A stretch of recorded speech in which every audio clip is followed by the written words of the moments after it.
Agar kita ini menjadi orang yang bertakwa, agar kita dapat hidayah taufik oleh Allah, perbanyak kita apa? Berdoa, meminta kepada Allah Subhanahu wa taala. Yang kedua, Bapak Ibu,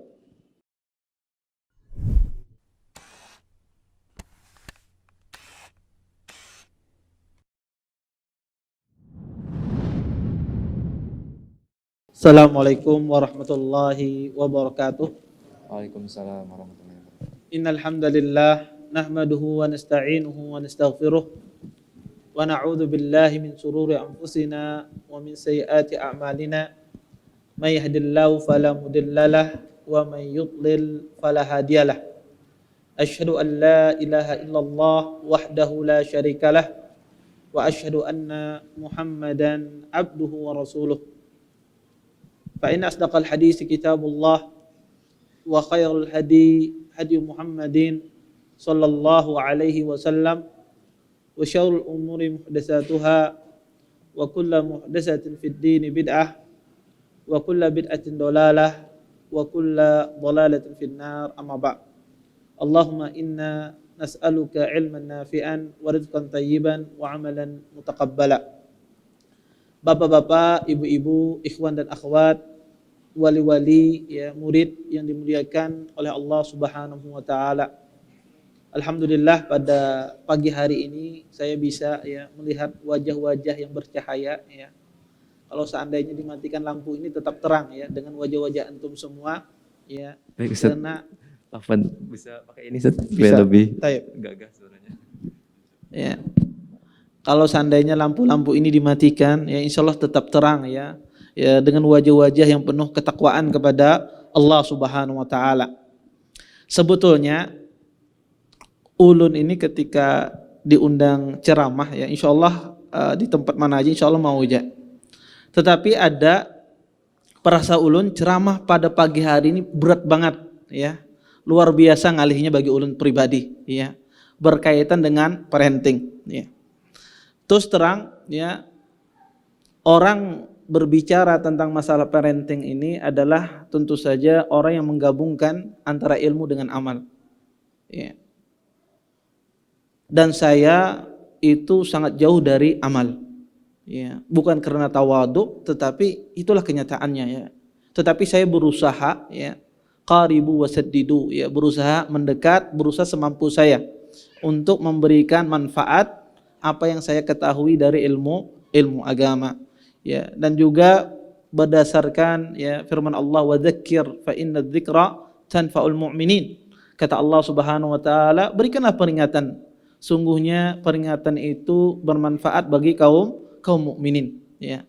Kemudian Nabi juga bersabda, kata Rasulullah, ad-dinun nasihah, agama itu nasihat, ya. Berdasarkan inilah, ya, ulun memberanikan diri ketika ditawari oleh Pak Saiful, ya, untuk mengisi kajian parenting, ya, di masjid yang mulia ini, ya. Dan sebetulnya ini materi bagi ulun pribadi sangat berat sekali.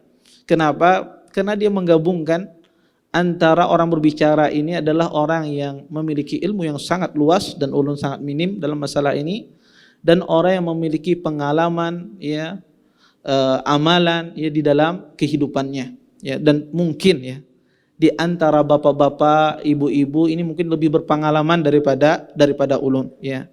Tetapi sebagaimana dikatakan oleh para ulama, ya, ilmu itu ruhama'u baina ahlihi, ya. Ilmu itu berkasih sayang kepada semua penuntutnya. Maka mungkin ada saja sebagian ilmu yang saya ketahui tidak diketahui oleh sebagian orang, dan ada juga ilmu yang Anda ketahui, banyak ilmu yang Anda ketahui yang tidak saya ketahui. Maka kita di sini bukan dalam rangka menggurui, tapi saling berbagi apa yang saya ketahui dari apa yang saya pelajari. Bapak-bapak, ibu-ibu yang dimuliakan oleh Allah Subhanahu wa taala, kebahagiaan yang terbesar bagi seorang muslim atau bagi orang tua, kebahagiaan yang terbesar, ya, adalah ketika dia dikumpulkan bersama keluarganya dan anaknya di surga Allah Subhanahu wa taala. Maka ini kebahagiaan yang terbesar bagi seorang muslim, ya. Maka, ya, setiap kita ingin berusaha ya senantiasa sekuat tenaga menjadikan anak kita menjadi anak yang sukses. Ya, kenapa? Karena kita sekuat tenaga ingin apa? Agar kita ini hidup bahagia di akhirat, berkumpul bersama istri dan anak di surga. Oleh karenanya setiap kita berharap ya anaknya itu seperti disebutkan di dalam hadis Nabi SAW. Kata Rasulullah, "Idza matal insan inqata'a amaluhu illa min salas." Kata Nabi, jika mati anak Adam, terputus semua amalannya kecuali tiga hal. Di antaranya disebutkan oleh Nabi SAW, "Awwaladin salihin yad'u lahu." Yaitu anak solehnya yang senantiasa mendoakan kepada kedua orang tuanya. Pasti di antara kita ingin mencita-citakan anak kita semacam ini.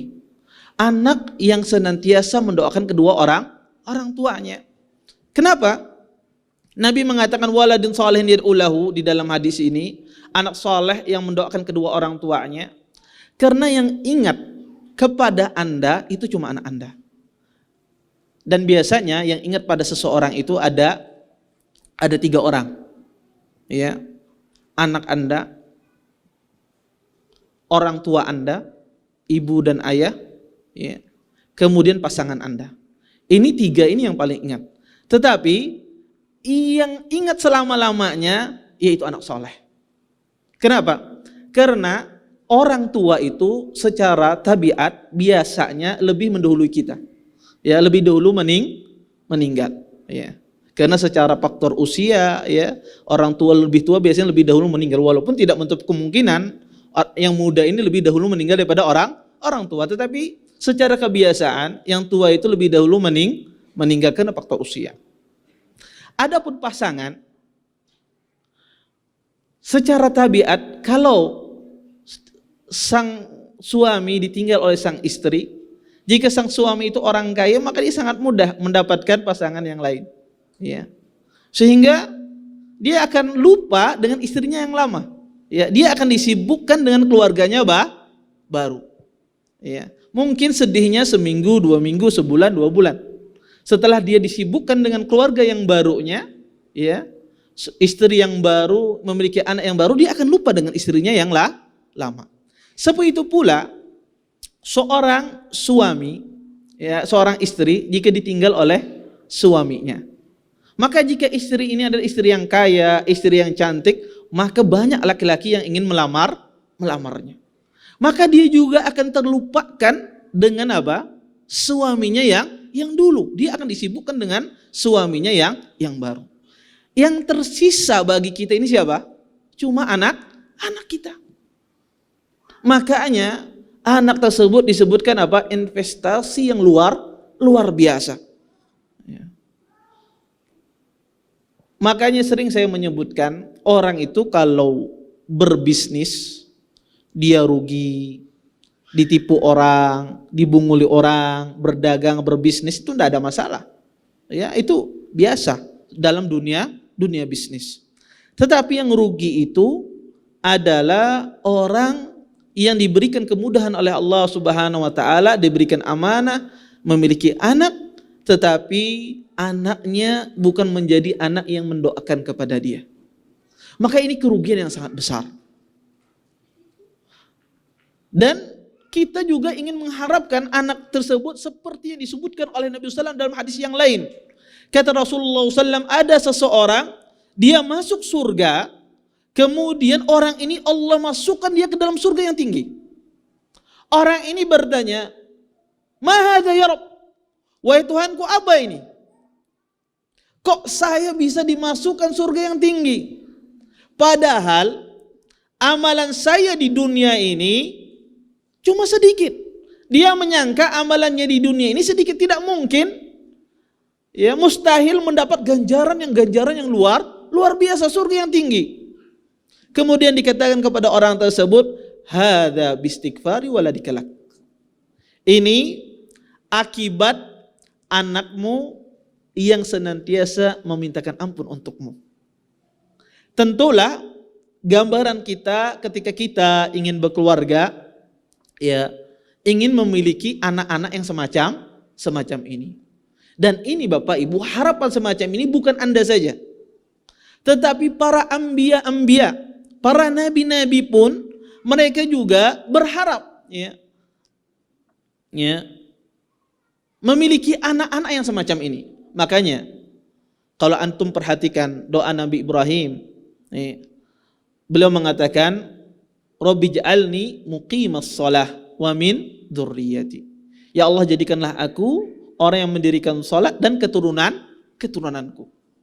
Para nabi-nabi pengen keturunannya juga adalah orang-orang yang bertakwa. Nabi Zakaria, ketika beliau berdoa, apa yang beliau katakan? Hunalika da'a Zakaria rabbah qala rabbi habli min ladunka dzurriyyatan thayyibah.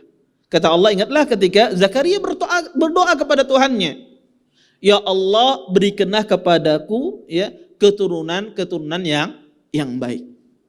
Maka keinginan, harapan memiliki anak yang soleh, anak yang bertakwa ini harapan semua orang. Bahkan semua nabi-nabi juga menginginkan demikian.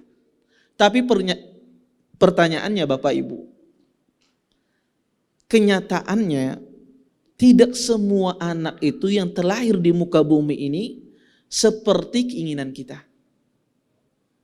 Dan Allah Subhanahu wa Ta'ala menjelaskan di dalam Al-Quran, ada 4 model anak yang dimiliki manusia di muka bumi ini.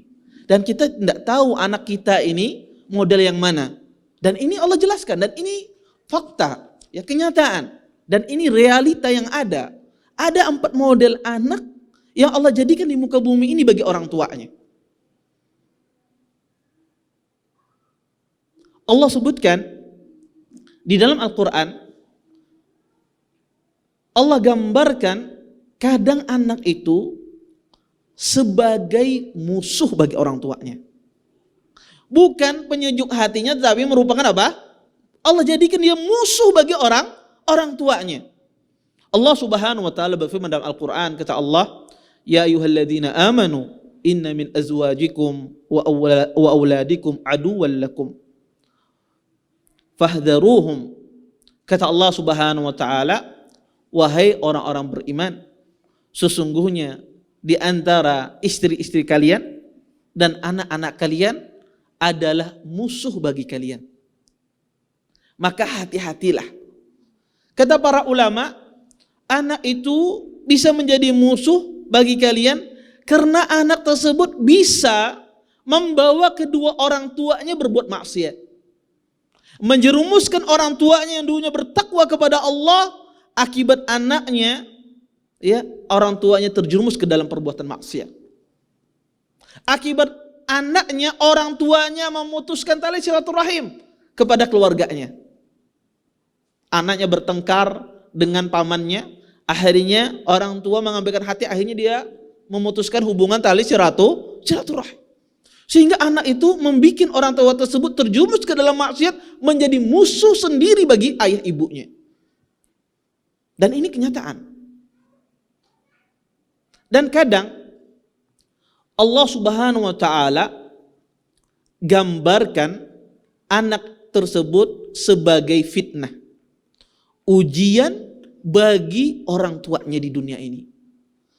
Allah sebutkan di dalam Al-Quran, kata Allah, wa'lamu annama amwalukum wa auladukum fitnah. Kata Allah Subhanahu wa Ta'ala, ketahuilah sesungguhnya harta-harta kalian, anak-anak kalian itu adalah fitnah bagi kalian. Apa maksud fitnah ini? Anak tersebut ujian bagi orang tua tersebut. Makanya kata Nabi sallam di dalam sebuah hadis yang sahih, kata Rasulullah sallam, ya, anak-anak tersebut, ya, innal walada, kata Nabi sallam, mabkhalatun wa majhalatun wa mahzanatun. Kata Nabi SAW, kadang-kadang anak tersebut menjadikan orang tuanya terfitnah sehingga dia menjadi bakhil. Dia takut kekurangan harta bagi anaknya, akhirnya dia bakhil dalam berinfak. bakhil untuk dia bersedekah, bakhil dia untuk berbuat baik kepada orang lain. Takut dia kekurangan untuk anaknya, sehingga menjadikan dia menjadi bakhil, menjadi pelit. Kadang-kadang kata Nabi SAW, anak tersebut fitnah bagi orang tuanya, menjadikan orang tuanya bersedih. Ya. Anaknya sering sakit, sedih orang tuanya.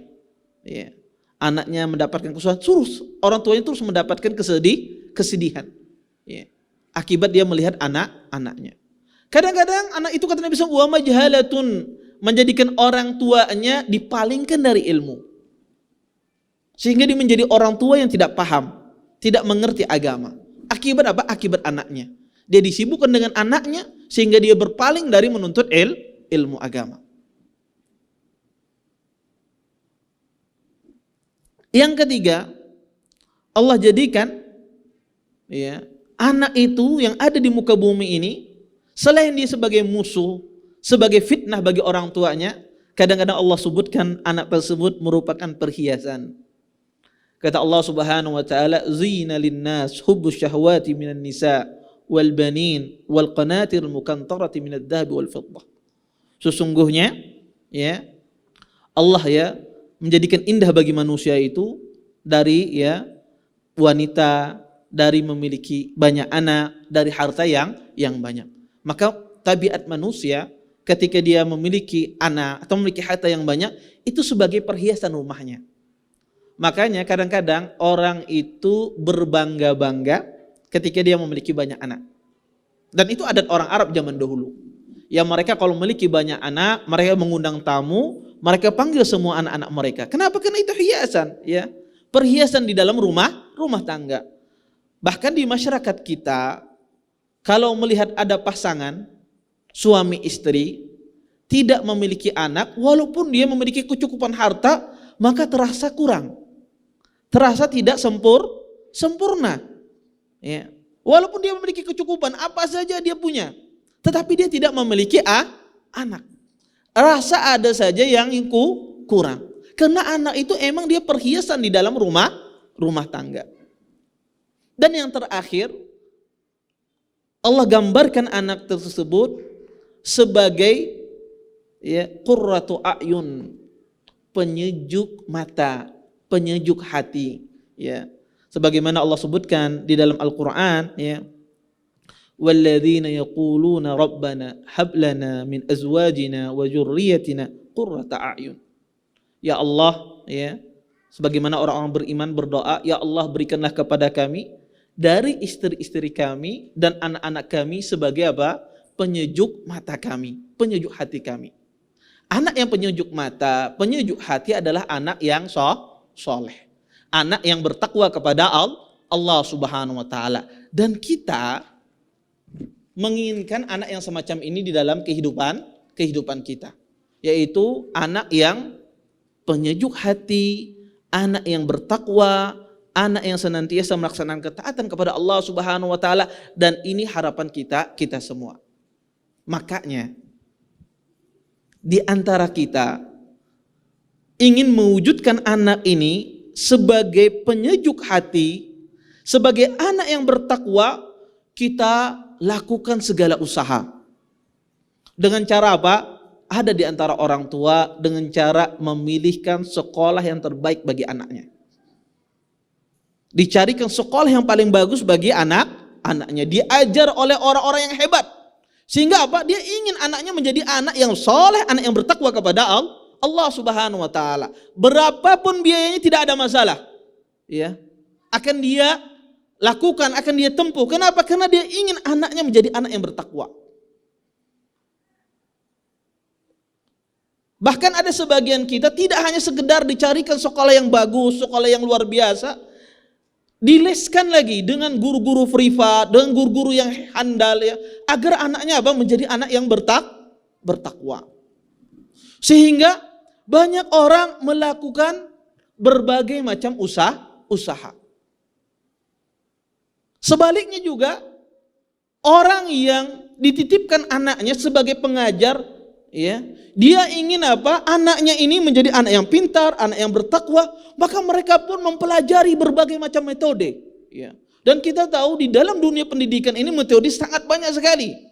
Ya, baik itu metode datang dari orang barat, datang dari orang timur, ya, maka banyak sekali. Ya, para pakar-pakar itu menyusun metode-metode bagaimana anak ini pintar, bagaimana anak ini akhlaknya bagus, bagaimana anak ini menjadi anak yang hebat. Maka kalau antum cari buku semuanya, ya, dijelaskan secara detail, tahap-tahapannya dari awal sampai akhir. Sehingga para pengajar, ya, mereka berlomba-lomba, berusaha mempelajari metode semacam ini.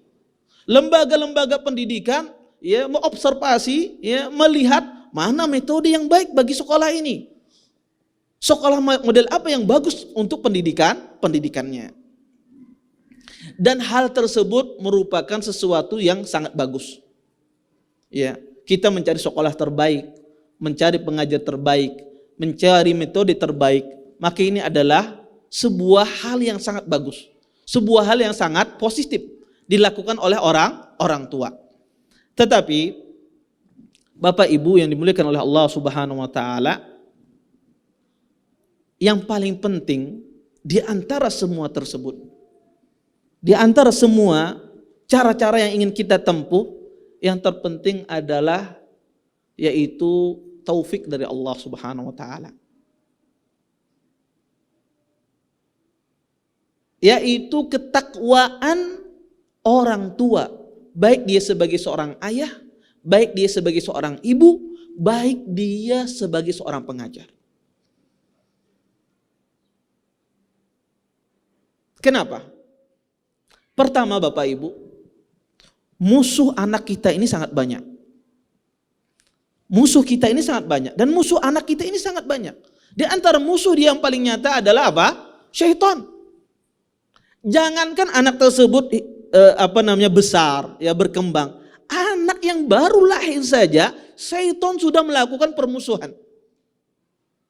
Makanya kata Nabi SAW di dalam sebuah hadis beliau, "Ma min bani Adam maulud illa yamussuhu syaitan hina yulad fayastadhillu sarikhan min massi syaitan."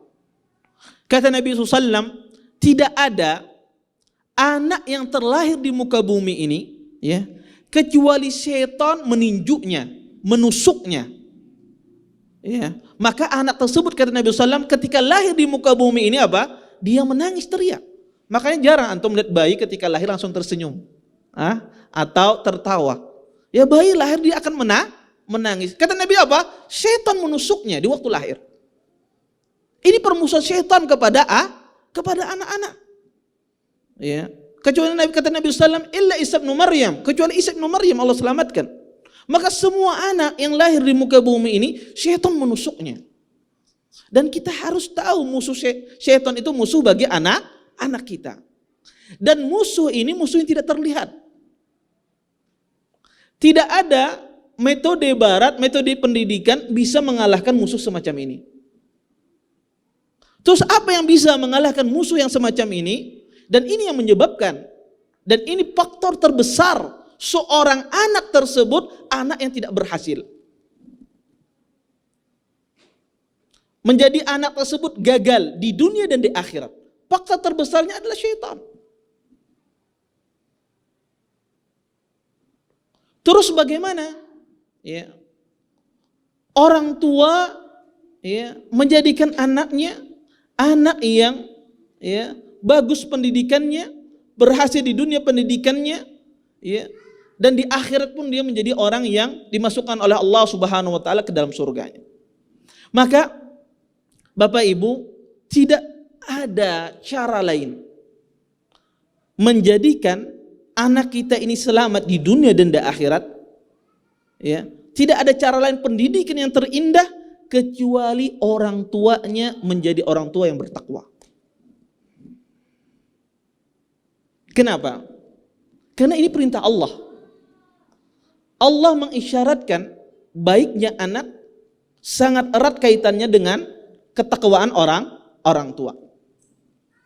Allah Subhanahu wa taala berfirman dalam Al-Qur'an, kata Allah, "Wal yakhshal ladina law taraku min khalfihim dzurriyyatan di'afan khafu 'alaihim falyattaqullah wal yaqulu qawlan sadida. Kata Allah Subhanahu wa taala, dan orang-orang yang takut meninggalkan keturunan mereka dalam keadaan lemah. Dia takut keturunannya tidak sejahtera ketika dia meninggal. Ketika dia tidak ada di dunia ini, keturunannya terabaikan, tidak ada yang mengurusnya. Kata Allah, hendaklah orang-orang yang takut keturunannya terabaikan di dunia ini, takut tidak ada yang mengurusnya di dunia ini, takut tentang kesejahteraannya, falyattaqullah, bertakwalah kalian kepada Allah. Jadilah kalian orang yang bertakwa. Kenapa? Kenapa orang bertakwa ya itu menjadikan keturunannya sejahtera? Karena Nabi SAW pernah bersabda, kata Nabi SAW, ihfadillaha yahfadka, ihfadillaha tajidhu tujahak. Rasulullah SAW berkata kepada sahabat yang mulia Abdullah bin Abbas, kata Nabi SAW, wahai Ibnu Abbas, jagalah Allah, niscaya Allah Subhanahu wa taala akan menjagamu. Apa maksudnya menjaga Allah Subhanahu wa taala? Para ulama mengatakan, seseorang yang bertakwa kepada Allah, maka Allah Subhanahu wa taala akan jaga dia. Pertama, agama dia dijaga oleh Allah Subhanahu wa taala. Harta dia dijaga oleh Allah Subhanahu wa taala. Keturunan dia dijaga oleh Allah Subhanahu wa taala. Tidak Allah matikan keturunan dia dalam keadaan kufur, dalam keadaan tidak beriman kepada Allah Subhanahu wa taala. Makanya Bapak Ibu, kalau Anda melihat di dalam Al-Qur'anul Karim, banyak sekali Allah Subhanahu wa taala mengasih permisalan yang luar biasa akibat ketakwaan orang tua mempengaruhi kehidupan seorang anak di dunia. Surah yang sering kita baca setiap minggunya di dalam surah Al-Kahfi, Allah Subhanahu wa taala menyebutkan di sana sebuah cerita antara Nabi Khadir dan Nabi Musa alaihissalam. Ya, di dalam surah Al-Kahfi. Di sana disebutkan di akhir cerita, ya, Nabi Khadir ingin membetulkan dinding yang mau roboh. Ya, dinding yang mau roboh mau dibetulkan oleh beliau. Dan dibetulkan, ya. Kemudian setelah dibetulkan oleh Nabi Khadir, Nabi Musa alaihissalam mengatakan, wahai Nabi Khadir, mintalah upah ya kepada pemilik bangunan ini, ya, karena kita dari tadi datang ke desa ini tidak dijamu, ya. Ini bayangkan subhanallah ya. Nah, orang Bani Israel ini nabinya datang itu tidak dijamu, ya. Ini luar biasa Bani Israel, ya. Dari tadi kita tidak dijamu, kamu minta upah, ya, karena akibat perbuatanmu ini. Kata Nabi Khidir, sesungguhnya ini adalah perpisahan antara aku dengan engkau. Karena Nabi Khidir dari awal mensyaratkan jangan bertanya. Ya, kemudian dijelaskan oleh beliau. Ini syahidnya. Kata beliau, wa ammal jidar fakana li gulamaini yatimaini fil Madinah wa kana tahtahu kanzul lahuma wa kana abuhuma salihah. Adapun kata Nabi Khidir bahwasanya ya, dinding yang saya luruskan tadi itu adalah milik dua anak yatim. Di dinding tersebut di bawahnya ada tanda harta bagi anak si yatim. Makanya dengan saya luruskan ini hartanya apa? Terjaga. Kenapa harta anak yatim ini dijaga oleh Allah Subhanahu wa taala? Allah sebutkan di akhir ayat ini syahidnya. Wa kana abuhuma salihah. Sesungguhnya kedua orang tuanya adalah orang tua yang saleh. Akibat kesolehan orang tuanya, harta orang tua tersebut Allah jaga sampai kepada anaknya. Dan yang lebih menarik, Imam Ibnu Katsir rahimahullah ketika beliau menafsirkan ayat ini wa kana abuhuma salihah, kata beliau di antara penafsiran para ulama, bapak anak yatim ini bukan bapaknya langsung, bukan ayah ibunya langsung, bukan.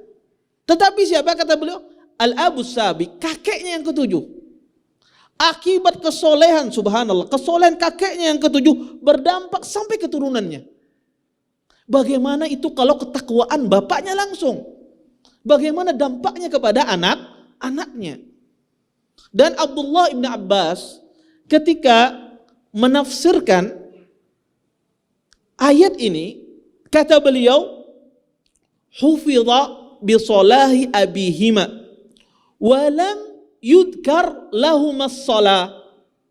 Allah jaga harta anak yatim ini disebutkan akibat kesolehan oleh kakek nenek moyangnya. Dan Allah subhanahu wa ta'ala tidak menyebutkan apakah anak yatim ini anak yang soleh seperti bapaknya. Bayangkan. Tidak disebutkan di sini kata Ibnu Abbas anaknya itu bertakwa. Ya. Tetapi akibat ketakwaan, dampak-dampak ketakwaan orang tua tersebut, Allah jaga harta sang anak tersebut.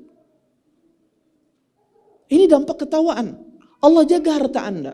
Makanya Anda jangan pernah merasa takut anak Anda tidak bisa makan ketika Anda meninggal.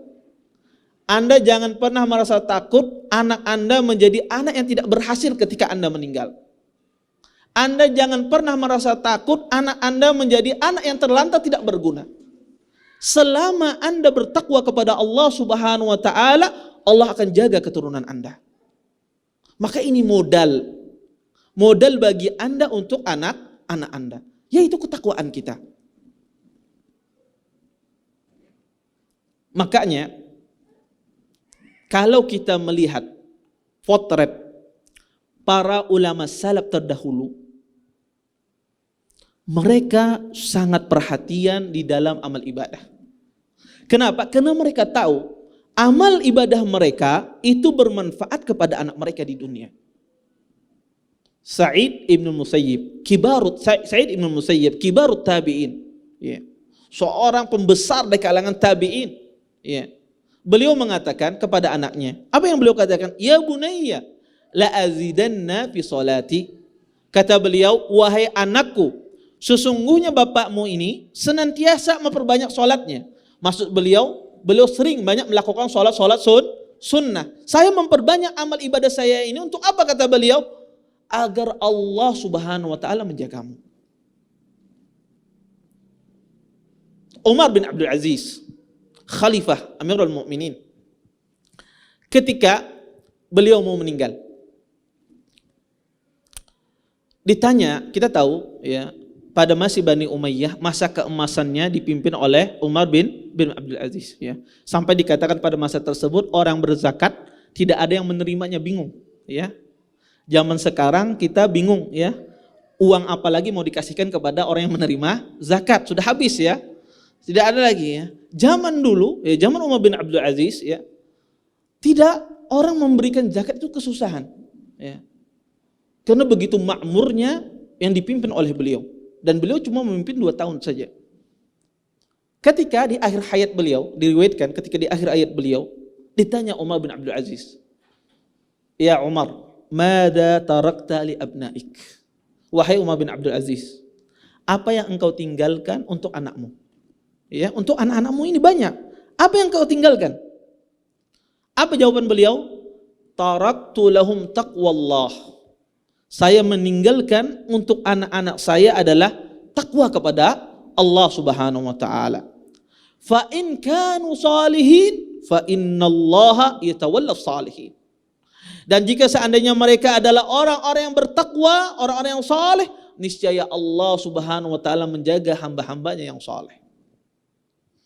Wa in kanu ghairu dhalik falan atruka lahum ayyasta'inu ma yu'inuhum ala ma'siyatillah. Dan jika seandainya mereka tidak bertakwa kepada Allah subhanahu wa ta'ala, maka saya tidak akan meninggalkan sesuatu apapun yang menolong mereka, yang membantu mereka untuk bermaksiat kepada Allah subhanahu wa ta'ala. Ini kalau kita perhatikan ya, perkataan Umar bin Abdul Aziz dan Sa'id bin Musayyib, ini sangat jelas. Para ulama salaf terdahulu sangat paham betul mereka, ketakwaan orang tua itu mempengaruhi kehidupan anak di dunia. Terlebih lagi Bapak Ibu adalah seorang ibu. Seorang ibu itu luar biasa.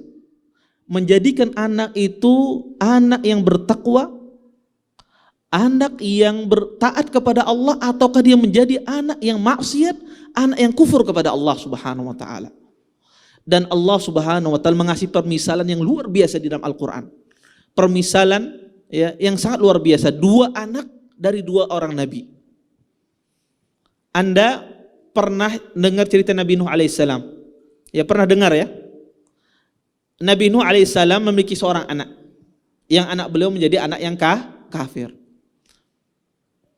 Nabi Ibrahim, Anda pernah dengar ya cerita Nabi Ibrahim alaihissalam? Nabi Ibrahim memiliki anak. Siapa nama anak Nabi Ibrahim? Hah? Siapa anaknya? Ismail alaihissalam. Dan beliau menjadi seorang apa? Nabi. Saya bertanya kepada Anda, Nabi Nuh alaihissalam itu beliau berdakwah berapa tahun? Berapa? 950 tahun. 950 tahun Nabi Nuh berdakwah, selama itu pula beliau bersama anak-anaknya. Tetapi anak beliau menjadi apa? Seorang yang kafir.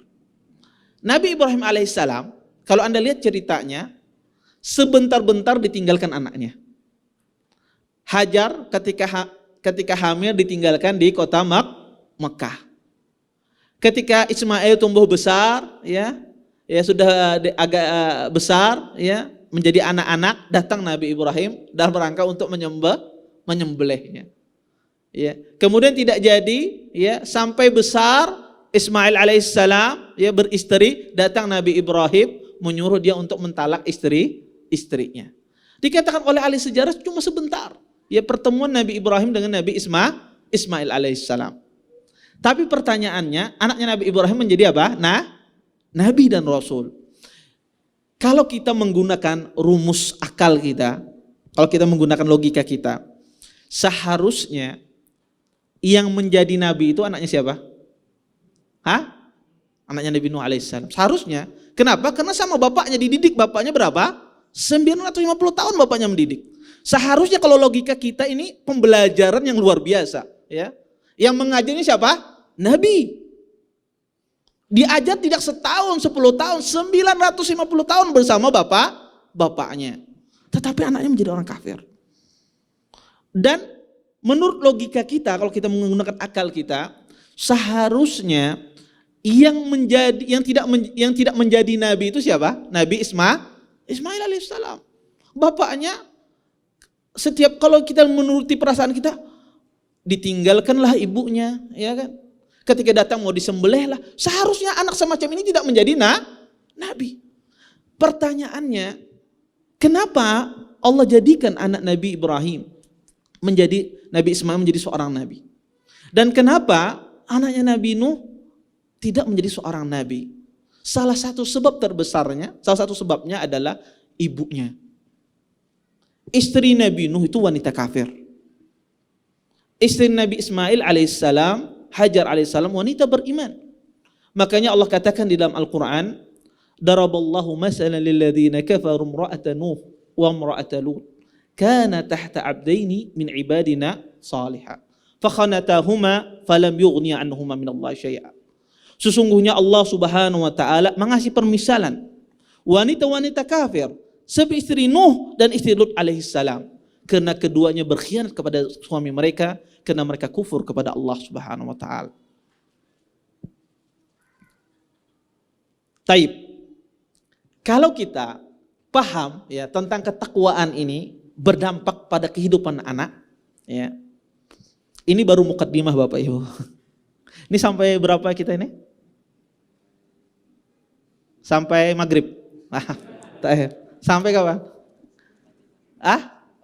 10.45. Masya Allah. Taib. Anak kira soalnya 9 sampai selesai. Berarti saya pikir tadi sampai zuhur. Taib. Kalau kita Bapak Ibu memahami takwa itu berdampak kepada kehidupan anak kita di dunia, ya. Saya hanya berbicara masalah di dunia, belum pendidikan anak dan belum dampaknya di akhirat. Maka pertanyaan yang terbesar, bagaimana caranya kita nih biar bisa bertakwa? Kan itu pertanyaannya. Ya. Ulun niki apa Ustaz caranya biar bisa bertakwa?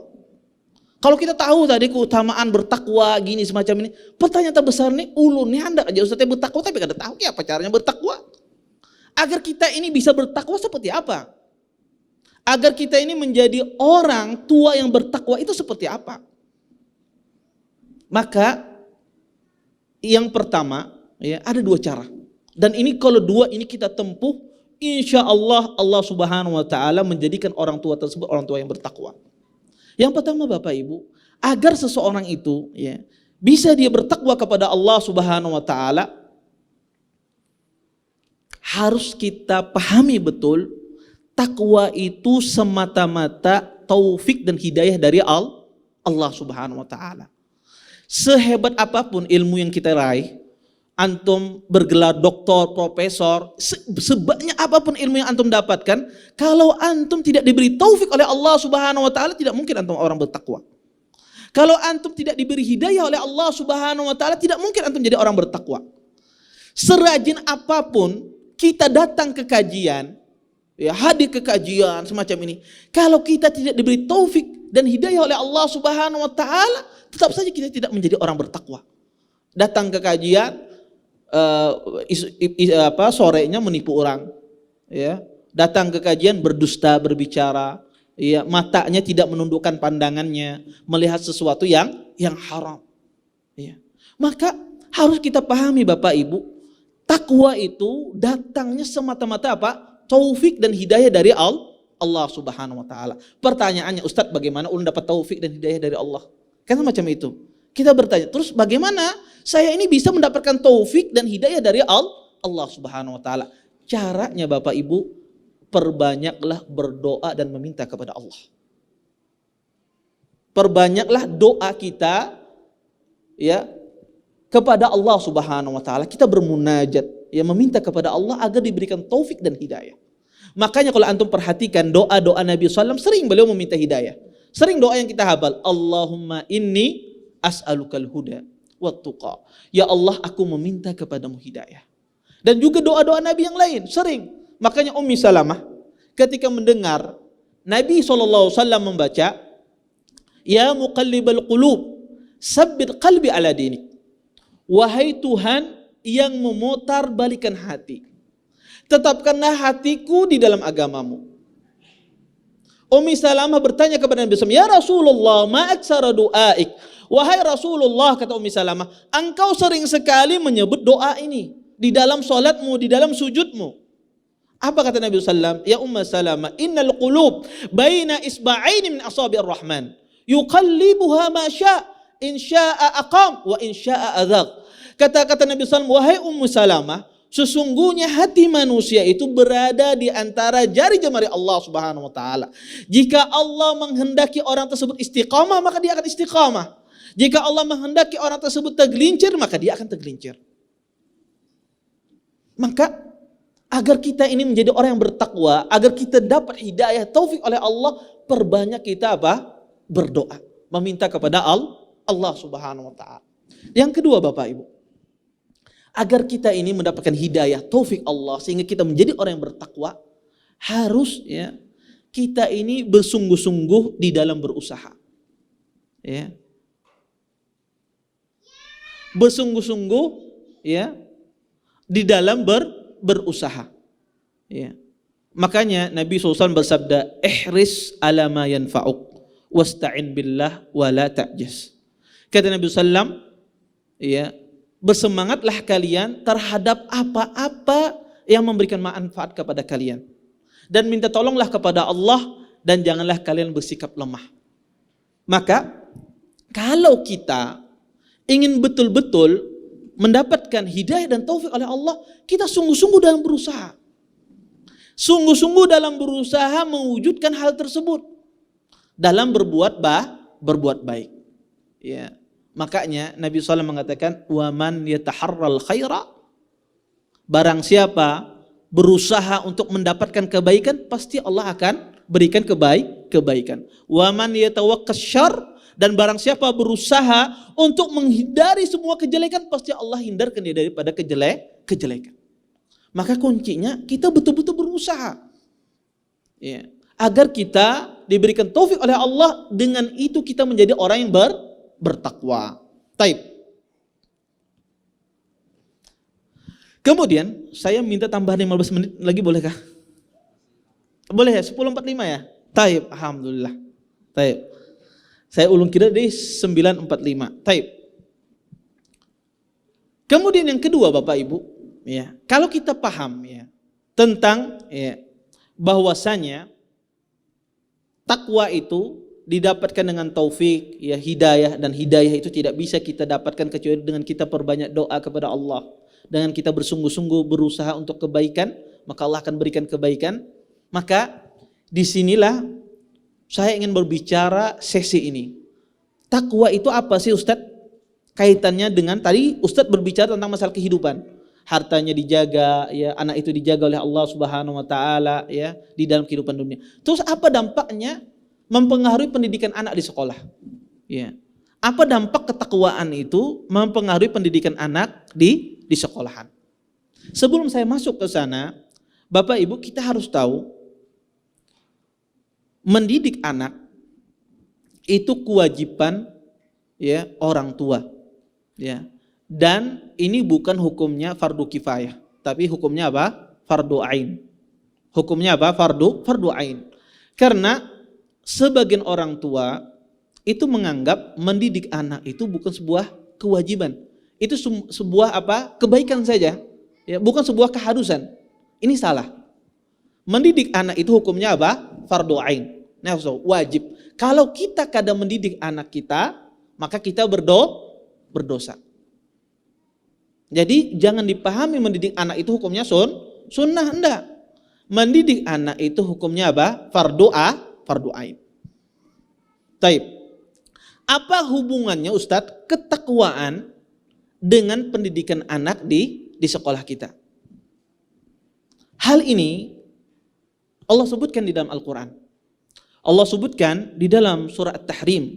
Allah mengatakan, kata Allah, ya ayyuhalladzina amanu qu anfusakum wa ahlikum nara. Kata Allah, wahai orang-orang beriman, jagalah diri-diri kalian dan keluarga kalian dari api neraka. Di dalam ayat ini Allah Subhanahu wa taala memulai dengan apa? Ya ayyuhalladzina amanu qu anfusakum. Jagalah diri-diri kalian. Allah Subhanahu wa taala menyuruh kita di dalam ayat ini sebelum kita, ya, mengajarkan anak kita, disuruh kita dalam ayat ini apa? Untuk menjaga diri kita dulu. Ya. Kalau kita sudah betul dirinya kita, ketaatan kita kepada Allah Subhanahu wa taala, baru apa beranjak wa ahlikum nara. Barulah kalian apa? Ajari keluarga-keluarga kalian.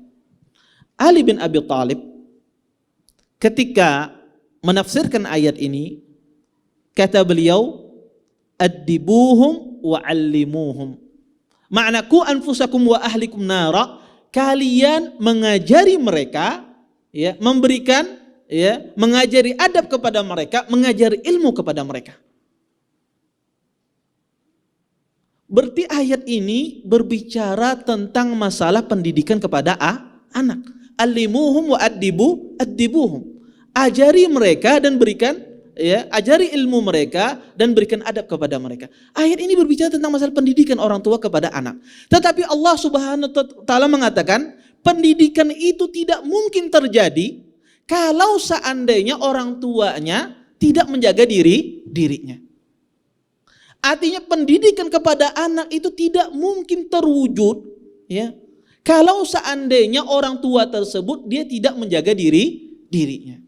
Karena Allah mensyaratkan, ya, jaga dirimu, kata Allah, baru apa engkau ajarkan. Berarti sini contoh nyatanya, kalau seandainya orang tua tersebut dia tidak bertakwa kepada Allah Subhanahu wa taala, apakah akan terwujud pendidikan di dalam rumah? Tidak akan terwujud. Kalau orang tua tersebut tidak taat kepada Allah Subhanahu wa taala, apakah akan terwujud di dalam pendidikan rumah tangga, di dalam pendidikan anak, di dalam kehidupannya sehari? Tidak akan terwujud. Makanya Allah Subhanahu wa taala mengatakan, kamu dulu benahi, kata Allah, ya. Selamatkan dirimu. Bertakwa dulu kamu. Kalau kamu bertakwa, baru kamu bisa mewujudkan pendidikan di dalam rumahmu. Dan ini sebetulnya, ya, bisa kita tarik lebih luas. Seperti itu pula seorang guru. Ya. Seorang guru tidak mungkin perkataannya itu masuk kepada hati para siswa-siswanya, para siswa-siswinya kalau gurunya bermaksiat kepada Allah. Kalau gurunya tidak bertakwa kepada Allah Subhanahu wa taala.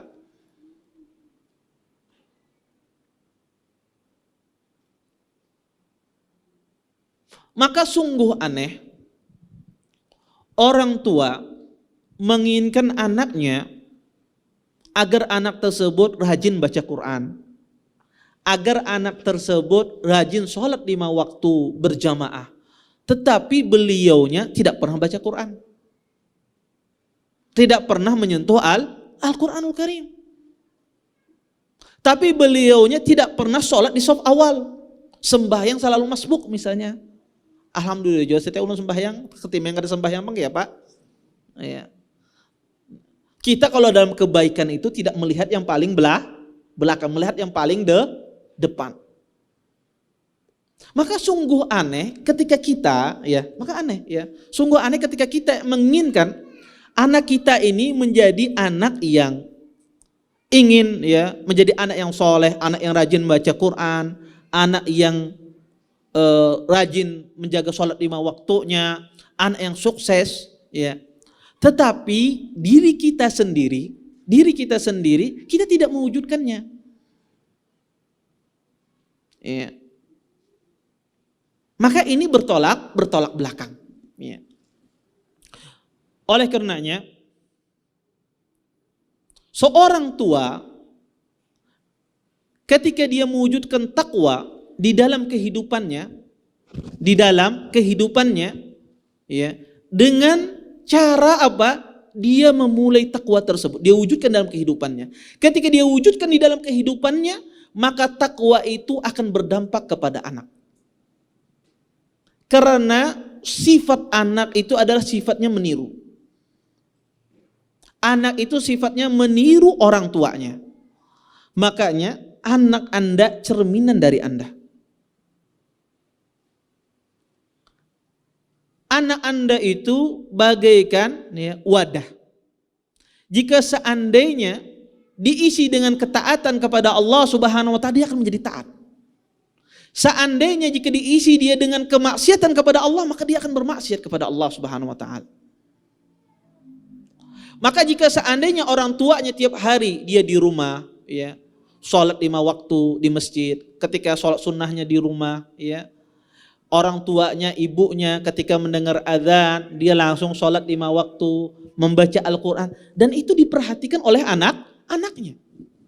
Dan ini orang tua yang mengerjakan sholat tepat waktu, orang tua yang membaca Al-Quran, ini orang tua yang bertakwa. Kalau seandainya dia tidak bertakwa kepada Allah Subhanahu wa taala, tidak mungkin dia lakukan demikian. Ketika orang tua ini mewujudkan takwa, dia mulai dari dirinya, di rumahnya, maka sang anak pun akan melihat tingkah laku orang tuanya. Maka dia pasti akan mencontoh. Akan dia contoh orang tua tersebut. Makanya kita itu heran, ya. Setiap anak, ya, yang terlahir, ya, atau yang di muka bumi ini, ya, itu sangat erat kaitannya dengan, ya, perilaku orang tuanya. Imam Ibnu Qayyim rahimahullah ta'ala, beliau pernah berkata, kata beliau, aktsarul aulad innama jaa fasaduhum min kibalil aba wa ihmalihim lahu wa tarki ta'limihim faraidid din wa sunanihi fa'adha'uhum sigharan falam yantafi'u bi anfusihim wa lam yanfa'uhum kibara. Berkata Imam Ibnu Qayyim rahimahullahu taala, kebanyakan anak ya, mereka menjadi rusak akibat olah orang tuanya. Anak itu rusak akibat dampak ya perbuatan orang tuanya. Wa ihmalihim lahu ya, orang tuanya tidak memperdulikannya. Meninggalkan pembelajaran ya, pendidikan kepada anak tersebut. Baik itu faraiduddin, hal-hal yang wajib dalam perkara agama, atau perkara-perkara sunnah di dalam agama. Orang tuanya, kata Imam Qayyim, melantarkan anak tersebut di waktu mereka masih kecil. Sehingga anak tersebut di waktu kecil dia tidak mengambil manfaat dari orang tuanya. Keberadaan orang tuanya di sisinya tidak dirasakan oleh seorang anak. Ya. Apa dampaknya kata beliau? Maka sang anak tersebut pun juga ya mentelantarkan orang tuanya di waktu orang tua tersebut apa? Besar.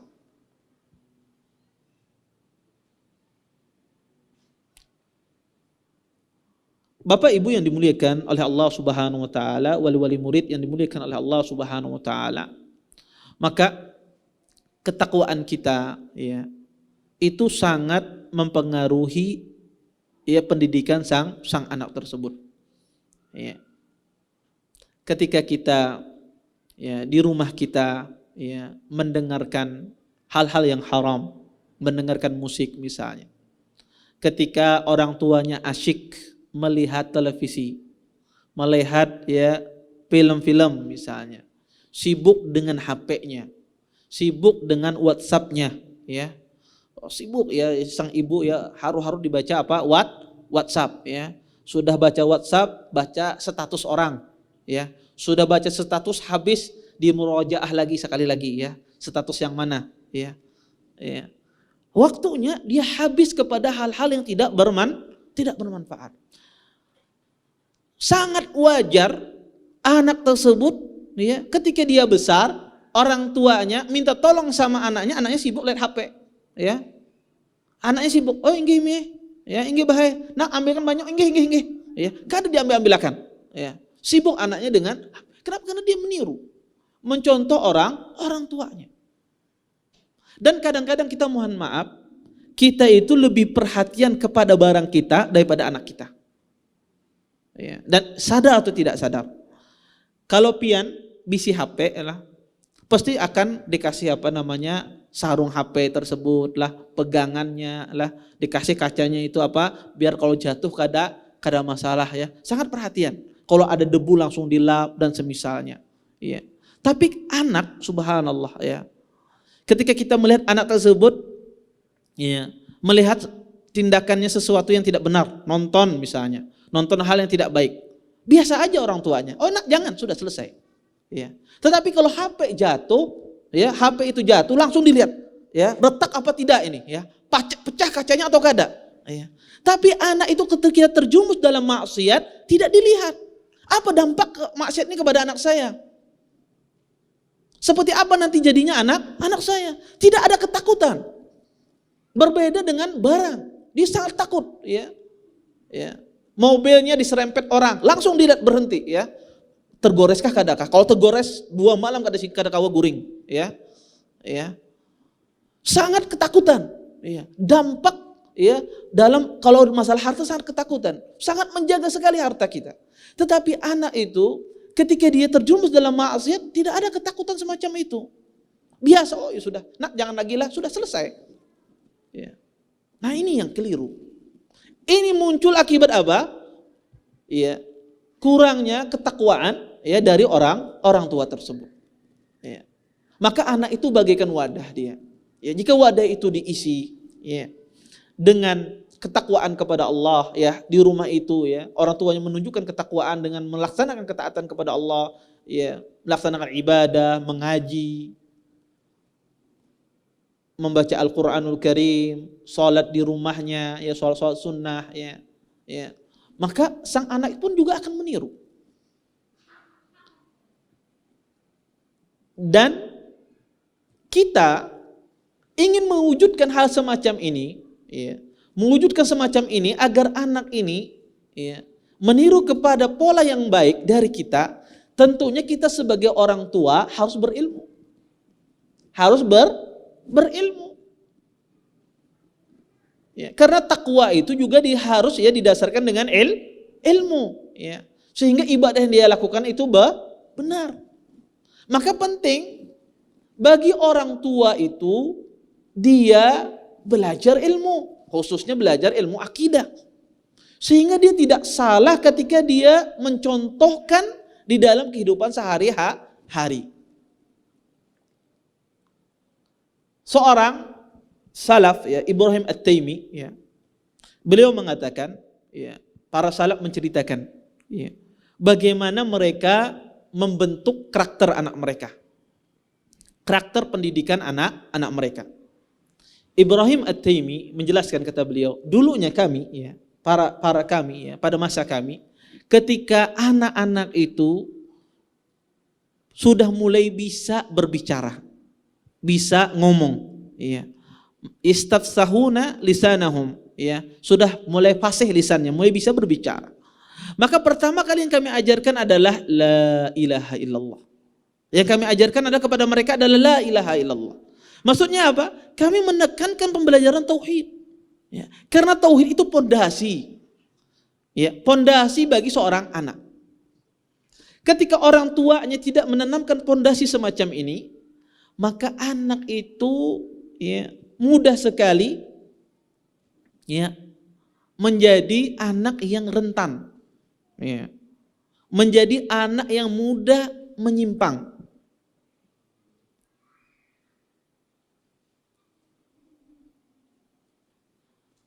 Para ulama, ya, kalau kita melihat, ya, fenomena pada zaman sekarang ini, kita perhatikan anak kecil, ya, anak-anak, ya, usianya sudah usia 15 tahun, 16 tahun bunuh diri.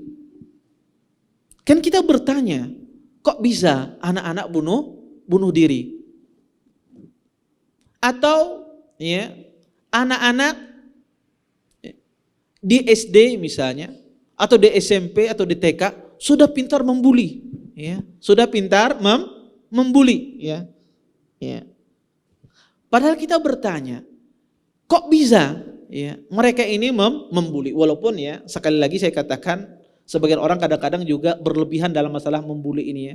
Sebagian orang tua kadang-kadang, dan ini pengalaman ulun, ya, sedikit keluar dari judul, walaupun, ya, membuli ini, ya, sebagian orang kadang-kadang tuh berlebih-lebihan, sehingga menganggap kalau ada di sekolahan itu ada anaknya membuli, ini sekolahan kada bagus, nih, sekolahan kada berhasil, ya. Padahal sebetulnya membuli itu kalau orang bahasa Banjarnya bersambat-sambatan, ya, mulai zaman bahari sudah ada itu, ya. Jaga bahasa zaman sekarang apa? Membuli. Mulai bahari, ya, orang bersambat-sambatan, ya, bersambat-sambatan dengan itu. Tetapi yang ingin saya garis bawahi adalah dari mana anak-anak tersebut, ya, suka membuli? Dari mana anak-anak tersebut, ya, dia kok bisa membunuh dirinya? Ini pertama kali akibat orang tua tidak pernah menanamkan akidah yang benar, ya, di dalam kehidupan anaknya. Ketika dia berbicara kepada anaknya, dia tidak pernah menanamkan rasa takut kepada anak tersebut. Ya. Dia ketika berbicara kepada anaknya tidak pernah mengaitkan tersebut kepada Allah Subhanahu wa taala. Ya. Sehingga banyak anak-anak ini ketika dia tumbuh dewasa, dia tidak percaya kepada Allah dalam mencari rezeki, sehingga mencari rezeki yang haram. Dia tidak bertawakal kepada Allah Subhanahu wa taala dalam memenuhi kehidupannya. Dia menganggap, ya Allah, begitu susah mencari rezeki ini, sehingga dia mencari hal-hal yang Allah haramkan. Karena pendidikannya dari awal tidak ditanamkan dengan akidah yang benar. Tidak ditanamkan kepada anak tersebut akidah yang benar. Ya, akidah yang benar. Ya, bahwasanya Allah Subhanahu wa taala tempat kita bertawakal, Allah Subhanahu wa taala yang memberikan rezeki. Maka ini penting bagi orang tua, ya, kalau ketika dia ingin mewujudkan takwa tersebut, ke dalam kehidupan sehari-hari anaknya, ketika dalam berbicara, dalam bersikap, maka dia juga harus memiliki ilmu. Khususnya ilmu akidah. Dan yang kedua adalah ilmu ibadah. Ya. Karena ibadah itu adalah hiasan, ya. Kalau pondasinya sudah kuat, ya, tidak ada di atasnya maka tidak indah sebuah bangunan, ya. Kalau kita punya rumah, ya, kita bangun pondasinya, kemudian, ya, tidak dibangun di atas rumah itu dindingnya, atapnya, maka rumah itu tidak indah, ya. Maka ibadah itu adalah memperindah sebuah bangunan. Maka wajib juga bagi orang tua itu belajar, ya, ibadah, ya. Sehingga ketika dia mencontohkan di rumahnya ibadah yang benar, sholat yang benar, maka ditiru oleh anaknya. Ketika dia mencontohkan kepada anaknya tata cara berdoa yang benar, ditiru oleh anak-anaknya. Ketika dia mencontohkan kepada anaknya membaca Al-Quran yang benar, maka ditiru oleh anaknya. Karena kadang-kadang anak-anak itu tidak bisa mengaji, ya, salah bacaannya akibat orang tuanya juga salah bacaannya. Ya. Dan kita sebagai orang tua tidak boleh malu belajar. Ya. Kalau anak, ya, kalau saya nggak bisa mengaji, tidak bisa membaca, maka jangan malu, belajar. Datangi ustadz, ya, datangi orang-orang yang mengajarkan Al-Quran, ajari saya. Ya. Maka perlu orang tua juga memiliki ilmu dalam perkara ibadah, dalam mengaji. Ya. Oh, saya ini nggak bisa ngaji nih, maka saya harus, ya, bisa mengaji agar anak saya mencontoh saya. Saya harus juga bisa mengaji yang benar agar anak saya juga mengajinya yang benar. Karena yang didengarkan anak adalah suara bapaknya, suara uminya, itu yang dia dengarkan. Maka penting, ya, ketika kita, ya, ingin memulai dari diri kita dalam mewujudkan ketakwaan ini, dengan kita memulai dari diri kita dengan mencontohkan akhlak, dengan mencontohkan ibadah-ibadah yang kita lakukan di rumah, ya, ataukah di kamar, ya, maka perlu kita memiliki ilmu tersebut, ilmu akidah atau ilmu ibadah. Kemudian yang kedua, di antara dampak akhlak, ya, di antara dampak takwa, ya, kepada pendidikan anak, takwa itu menjadikan orang tua tersebut, orang tua yang bertakwa, menjadikan dia orang tua yang berakhlak. Orang tua yang bertakwa menjadikan dia orang tua yang berakhlak mulia. Orang tua yang berakhlak mulia, ya, menjadikan dia sebagai suri teladan bagi anaknya. Ketika orang tuanya memiliki perangai yang indah, maka anaknya pun akan memiliki perangai yang indah. Karena Nabi SAW mengatakan, kullu mauludin yuladu alal fitrah, fa'abawahu yuhawidanihi au yunassirani au yumajjisanihi. Kata Nabi SAW, setiap anak itu dilahirkan atas dasar fitrah. Fitrah di sini, sebagian para ulama mengatakan bahwasanya, ya, makna fitrah ada yang mengartikan artinya Islam, ada yang mengartikannya sunnah. Tetapi yang benar, makna fitrah di sini adalah anak itu diciptakan, dia memiliki kecondongan untuk menerima kebaikan. Ya, setiap anak yang terlahir di muka bumi ini, Bapak Ibu, memiliki kecondongan yang kuat untuk menerima sebuah kebaikan. Itu makna fitrah. Ya, menerima agama. Maka ini sebetulnya modal bagi orang tua. Ya, Allah sudah mengasih modal ini. Ya, anak itu kalau terlahir, dia sudah memiliki apa? Kecondongan untuk menerima kebaikan. Ini ibarat mobil sudah dinyalakan mesinnya, tinggal di starter aja lagi, langsung apa aja? Jalan, tinggal ditancap gasnya, langsung jalan. Ya, ini sudah mesinnya sudah dihidupi, ya. Tinggal ditancap gasnya, mobil itu jalan. Kata Allah, setiap anak yang terlahir di muka bumi ini, ya, memiliki, ya, modal untuk apa? Ya, kebaikan. Makanya kalau antum lihat, ya, sifat-sifat anak kecil itu, kalau Anda perhatikan bayi, ya, masih kecil, ya, anak-anak masih kecil itu, antum lihat sifat-sifatnya itu sifat yang sangat indah. Ya. Di antara sifatnya apa? Anak kecil itu sifatnya berhusnudzan. Ya, banyak berhusnudzan, ya. Ya. Dia, ya, seharian kadang makan karena papanya. Kalau dia lapar, Abah makan, dia yakin pasti akan dikasih makan, dia harus nuzulnya tinggi. Kemudian yang kedua, antum lihat sifat anak kecil itu, dia pantang menyerah. Ya. Ingin mengambil sesuatu tidak bisa, berusaha terus. Atau hendak belajar jalan, ya, belajar jalan jatuh, belajar bohong, kada pernah kapok-kapok. Lihat, ini sifat-sifat yang baik. Ya. Makanya Nabi SAW mengatakan, kullu mauludin yuladu alal fitrah. Setiap anak yang terlahir di muka bumi ini memiliki, Allah ciptakan sifat kecondongan kepada kebaikan. Tinggal siapa? Fa'abawahu yuhawidani au yunassirani au yumajjisani. Tetapi bapaknya lah yang menjadikan dia, entah itu dia menjadi seorang Yahudi, entah itu dia menjadi seorang Nasrani, ataukah dia menjadi seorang Majusi. Maka ya, orang tua ya yang bertakwa kepada Allah Subhanahu wa taala pasti dia akan memiliki akhlak yang baik.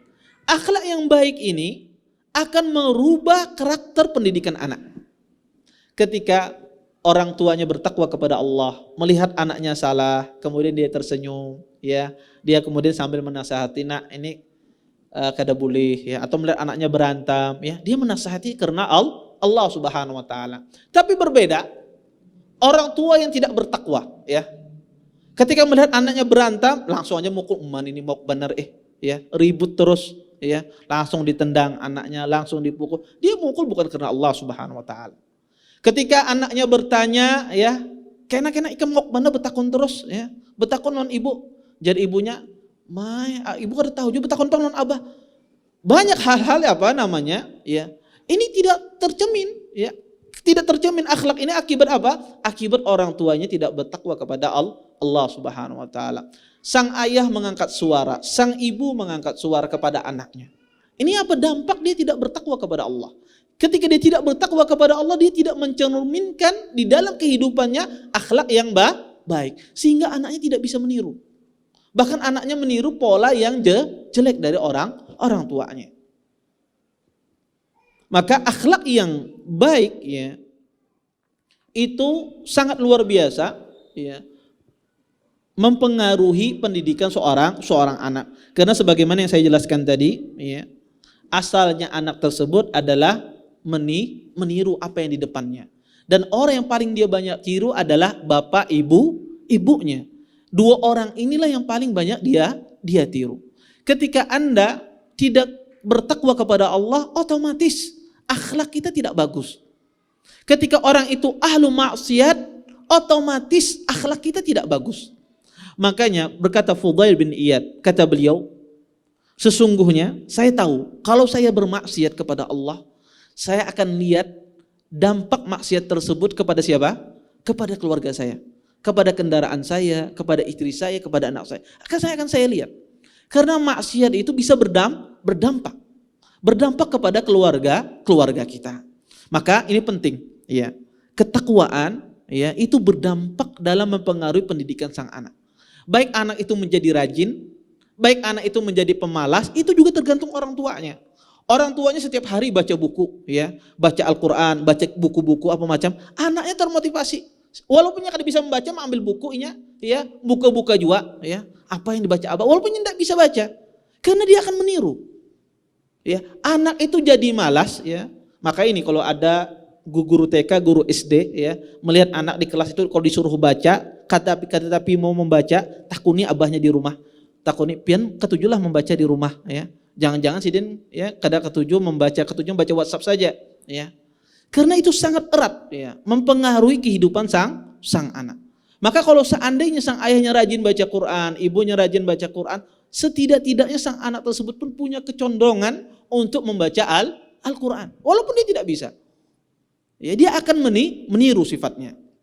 Kemudian yang terakhir, ya, dampak ketakwaan ini kepada kehidupan anak di akhirat. Tadi saya berbicara dampak ketakwaan ini pada kehidupan dunia.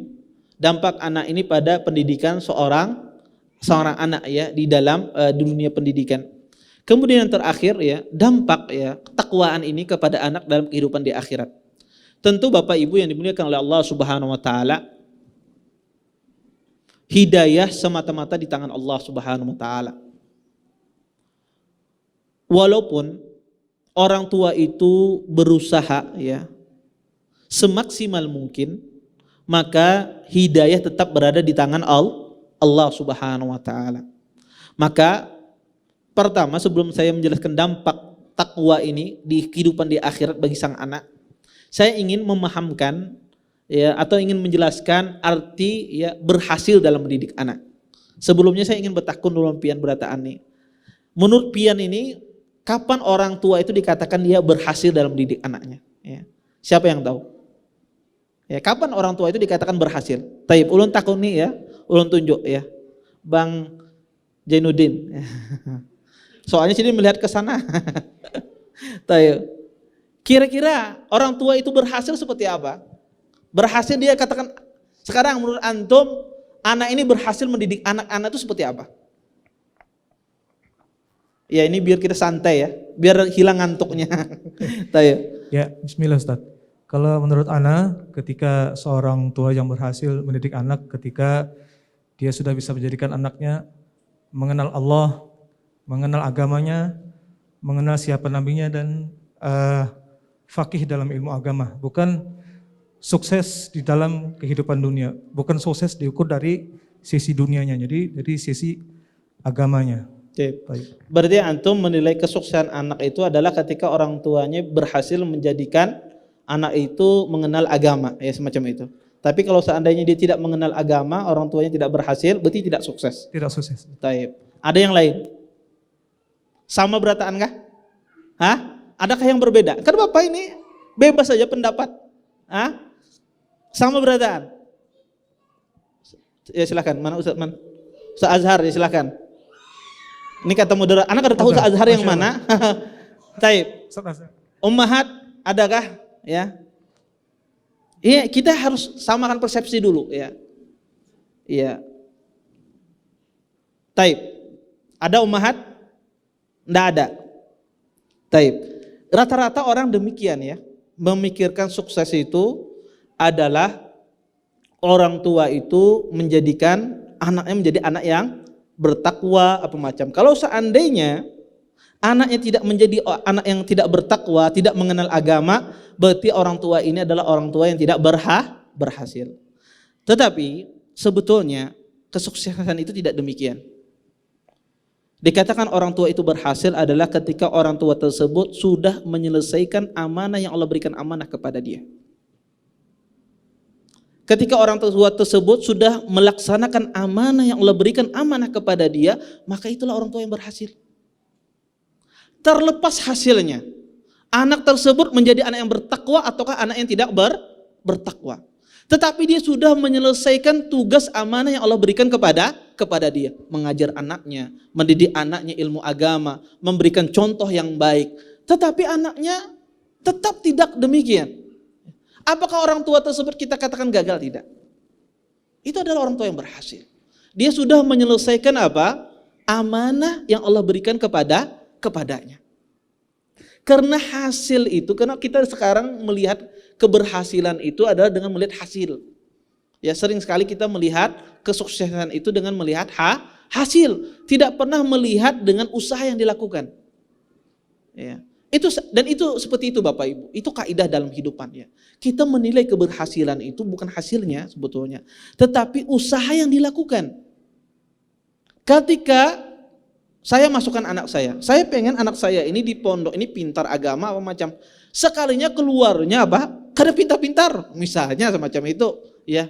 Bahasa Arab kada bisa. Hendak suruh hafal Quran 30 juz sekalinya kada hafal-hafal. Oh ini pondok yang gagal. Oh ini sekolah yang gagal. Tidak. Tetapi sebetulnya jika sekolah tersebut sudah melaksanakan sesuai porsinya, kewajibannya, ya, emang dasarnya anaknya tidak bisa, ya, tidak bisa. Maka itu sekolah sudah berhasil, karena dia sudah menyelesaikan apa yang menjadi tanggung jawab dia. Tentu saja ketika dilaksanakan sesuai. Ya. Maka ukuran keberhasilan itu adalah ketika kita sudah menyelesaikan amanah yang Allah berikan kepada kita. Kita selesaikan dengan sebenar-benarnya. Ini ukuran sebuah keberhasilan. Ya. Seperti misalnya panitia ingin menyelenggarakan tablik akbar ya, menyelenggarakan tabligh akbar. Ini harus masjidnya harus penuh ya. Panitia kan senang kalau masjidnya penuh macam itu. Sudah pasang pamflet, pasang kesana kemari ya, dengan dibikin judul menarik. Sekarang datangnya sedikit. Wah, ini gagal. Tidak, ini berhasil.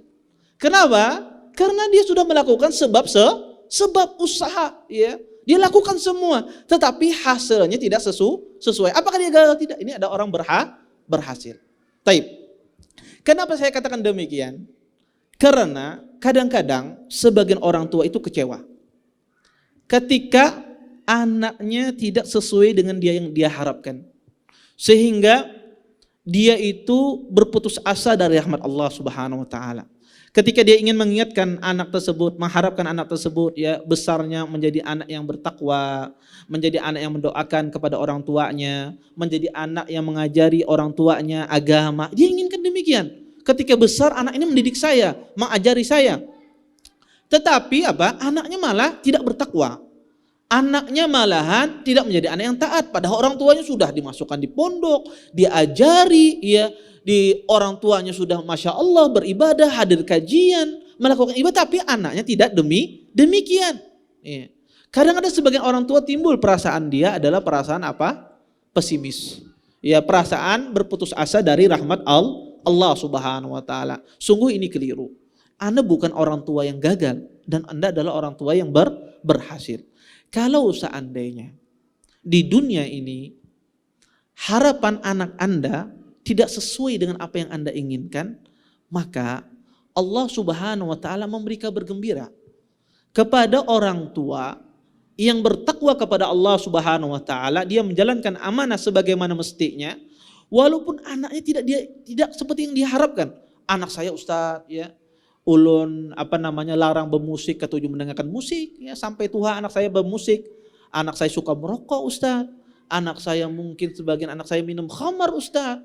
Bahkan sebagian anak saya mungkin sembahyangnya belang kambingan ya, kadang sembahyang, kadang enggak, semacam itu. Ngalibana diatur. Kadang melawan dengan orang tuanya, berani menjawab, padahal ulun ini sudah ulun masukkan jadi pondok, sudah ulun ajari dari sejak kecil ya, sebagaimana diajarkan oleh ustaz-ustaz, dan ulun berusaha juga diri ulun menghindarkan maksiat, meningkatkan ketakwaan kepada Allah. Ulun puasa Senin Kamis, sholat tahajud, ulun bersedekah, ulun tidak menggibah orang, ya, tidak mencari rezeki kecuali sesuatu yang halal, ya. Tetapi anak ulun tetap kayak gini. Apakah Allah Subhanahu wa taala mentelantarkan perbuatan orang tua tersebut? Tidak. Ada sebuah ayat di dalam Al-Qur'an. Ayat itu kalau dibaca oleh setiap orang pasti itu hiburan ya. Hiburan bagi orang tua tidak mendapatkan anaknya sesuai dengan keinginannya. Ya. Allah sebutkan di dalam surah At-Tur, kata Allah, "Walladzina amanu wa taba'athum dzurriyyatuhum biimanin alhaqna bihim dzurriyyatahum." Kata Allah Subhanahu wa taala, dan adapun orang-orang yang beriman diikuti oleh keturunan-keturunan mereka yang beriman pula kepada Allah, nanti di hari kiamat Allah kumpulkan anak-anak mereka, keturunan mereka di surga bersama orang tuanya. Walaupun ya sang anak kesolehannya tidak seperti kesolehan orang tua. Walaupun sang anak ya ketakwaannya tidak seperti ketakwaan orang tua. Akibat orang tua ini beriman, bertakwa kepada Allah Subhanahu wa taala, kasih sayang Allah kepada orang tua ini, kasih sayang Allah kepada orang tua yang bertakwa ini, Allah kumpulkan dia bersama anaknya di surga. Yang penting anak tersebut mati dalam keadaan beriman. Walaupun anak tersebut raja maksiat kalau bahasa kitanya. Walaupun anak tersebut ya anak yang tidak taat ya kepada Allah Subhanahu wa taala. Tetapi ketika dia mati dalam keadaan beriman, maka Allah Subhanahu wa taala akan mengumpulkan anak tersebut dengan orang tuanya di surga. Dampak apa? Dampak ketakwaan orang tua. Ya. Maka jangan kira sebagian orang kadang-kadang berpikir yang bisa memberikan manfaat kepada kita kehidupan akhirat itu cuma anak. Ini kebanyakan orang berpikir bahwasanya yang bisa memberikan manfaat kehidupan kita di akhirat itu adalah cuma anak. Tidak. Orang tua itu bisa memberikan manfaat kepada anaknya di dalam kehidupan akhirat. Ya. Maka jika anak tersebut ya mati dalam keadaan yang kita lihat misalnya, tidak dalam keadaan ketaatan kepada Allah, maka jangan berputus asa Anda dari Allah. Tingkatkan ketakwaan Anda kepada Allah Subhanahu wa taala. Mudah-mudahan di dunia Anda gagal, akibat takwa Anda kepada Allah, Allah kumpulkan Anda dengan anak Anda di surga. Ya. Maka ini dampak sebuah ketakwaan. Maka takwa itu Bapak Ibu pengaruhnya sangat besar. Pengaruhnya banget. Di dunia kita tidak mendapatkannya, maka di akhirat kita mendapatkannya. Ya. Maka intinya di dalam dunia pendidikan, ya, ya, yang terpenting di antara semuanya adalah seseorang diberikan taufik oleh Allah Subhanahu wa taala. Ya. Diberikan taufik oleh Allah Subhanahu wa taala dalam bertakwa di dalam kehidupan. Dan kalau kita sudah menempuh cara yang ini, barulah ya cara-cara yang berikutnya dengan metode-metode yang dibukukan dijelaskan oleh para pakar-pakar pendidikan. Maka metode ini sebetulnya sebagai pelengkap saja, ya, penyedap ya di dalam sebuah masakan. Ya, yang intinya adalah apa? Ketakwaan orang tua. Ya, intinya adalah ketakwaan orang tua ya kepada Allah Subhanahu wa taala. Maka ya, kalau kita ya perhatian hal semacam ini, maka insya Allah Allah jadikan ya anak-anak kita menjadi anak-anak yang sukses ya di dunia dan di akhirat. Makanya kalau antum perhatikan para salaf terdahulu ya, para ulama terdahulu ya, mereka itu tidak banyak metode ya, metode ya. Belajar, yang penting bertakwa kepada Allah, belajar semangat, sudah selesai jadi ya. Kalau zaman sekarang, ya orang tuh banyak sekali metodenya ya. Metodenya semacam ini. Tapi kada jadi-jadi. Karena faktor terbesarnya apa? Ketakwaan dia kepada Allah. Metode itu bagus ya, memudahkan seorang mentransfer ilmu. Tapi ada yang lebih besar daripada itu adalah ketakwaan. Maka ini perlu dimiliki, baik itu sebagai seorang guru ataukah dia sebagai orang tua. Harus memiliki sifat takwa ini. Ya.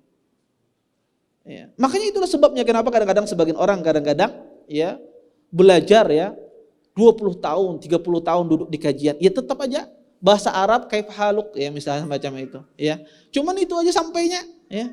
Padahal sudah kajian 30 tahun. Orang dulu dia duduk 10 tahun menjadi ulama ya. Kita duduk 15 tahun, 20 tahun tetap aja jadi pendengar ya. Apa sebabnya? Ya. Ini sebab yang terbesar adalah pertama ketakwaan kepada Allah Subhanahu wa taala, dan sebagaimana yang saya katakan tadi adalah takwa itu diraih dengan seorang diberikan taufik itu didapatkan dengan kita memperbanyak doa dan kita bersungguh-sungguh ya di dalam ya mendapatkan kebaikan, berusaha mendapatkan kebaikan. Mungkin ini saja yang dapat Anda sampaikan, mudah-mudahan bermanfaat. Ya, tersisa waktu 15 menit. Ini gimana, pertanyaan apa gimana? Taib.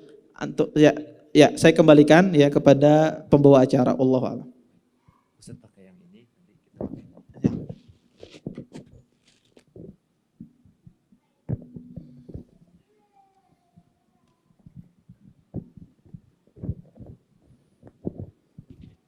Alhamdulillah.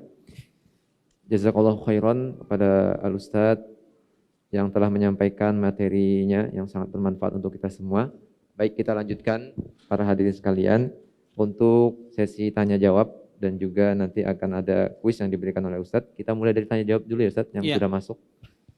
Baik, pertanyaan yang pertama yakni dari Ummu Abdullah KB Fatimah. Pertanyaannya, bagaimana cara Ustadz mendidik anak di rumah? Apakah ada jadwal tertentu dalam murojaah, setor hafalan, belajar ilmu atau belajar yang umum, mencontohkan adab dan lain-lain, agar bisa menjadi contoh bagi kami apa yang dilakukan bersama anak dari bangun tidur sampai tidur lagi. Jazakallahu khairan. Iya. Baik, silakan. Ini pertanyaan yang susah saya jawab ya. Ya sebagaimana tadi saya sudah mengasih mukaddimah, saya orang yang jauh dari amal, tapi saya berusaha untuk berbagi. Tapi kalau ditanya bagaimana cara Ustadz mendidik anak, saya juga nggak tahu anak saya akan jadi apa. Tetapi saya berusaha ya, saya mengajarkan apa yang perlu saya ajarkan ya dari keluangan waktu ya. Pertama ya kita berusaha meluangkan waktu ya untuk mendidik anak ya. Dan tentu saja ketika meluangkan waktu ini kita harus bekerja sama terhadap istri kita. Karena kadang-kadang ada waktu mungkin di hari seorang ayah itu tidak memiliki waktu sama sekali. Yang memiliki longgar adalah sang istri. Kadang-kadang ada waktu di mana istri kita tidak memiliki waktu. Yang longgar adalah kita. Maka ini pertama harus saling memahami antara suami istri, antara seorang ayah dan seorang ibu. Kalau seandainya dia memiliki kelonggaran waktu, maka dia gunakan kelonggaran waktu tersebut untuk mendidik anak-anaknya. Ya, contoh misalnya, ketika sang istri tersebut dia lagi hamil misalnya, atau lagi sakit, otomatis dia tidak bisa mendidik anaknya seperti hari-hari biasanya. Maka disinilah peran seorang suami, seorang ayah, ya, mengambil peranan seorang istri tersebut. Maka dia harus luangkan waktunya. Sekarang istri saya sakit. Sekarang istri saya lagi hamil besar. Maka kalau ada saya punya kesibukan di luar, maka harus saya kurangi kesibukan tersebut. Ya, sehingga waktu anak tersebut tidak terbuang. Karena sebagaimana yang saya jelaskan tadi, mendidik anak itu hukumnya fardu ain, ya, bukan sebuah keharusan. Maka ketika bisnis kita di luar banyak, ya, maka kita kurangi. Ya, ketika istri kita tidak mampu, ya, maka memiliki sifat fleksibel dalam mendidik, ya, antar pasangan, ya, baik itu seorang suami, seorang ayah ataukah seorang ibu, ya. Maka jangan berjadwal misalnya hari ini jam 8 abahnya mendidik, ya, kena isuk uminya. Pas abahnya kada kawak, nah, kada hukum mendidik giliran pian ini, ya. Maka enggak. Jadi kita harus juga saling memahami. Maka fleksibel dalam mendidik, ya. Maka juga seorang suami juga harus mengerti. Sekarang anaknya ini istrinya nggak bisa mendidik. Jangan anaknya nggak bisa, ya, nggak bisa istrinya dimarahin, ya. Bah, Ikam ini kenapa kada diajari, ya? Anak ini kada bisa mengaji, kada bisa apa? Ikam kenapa ini digawe HP? Akhirnya istrinya yang disalahkan. Maka kita harus juga fleksibel, ya, fleksibel, ya. Makanya, ya, saya melihat, ya, pendidikan di Saudi itu bagus, ya.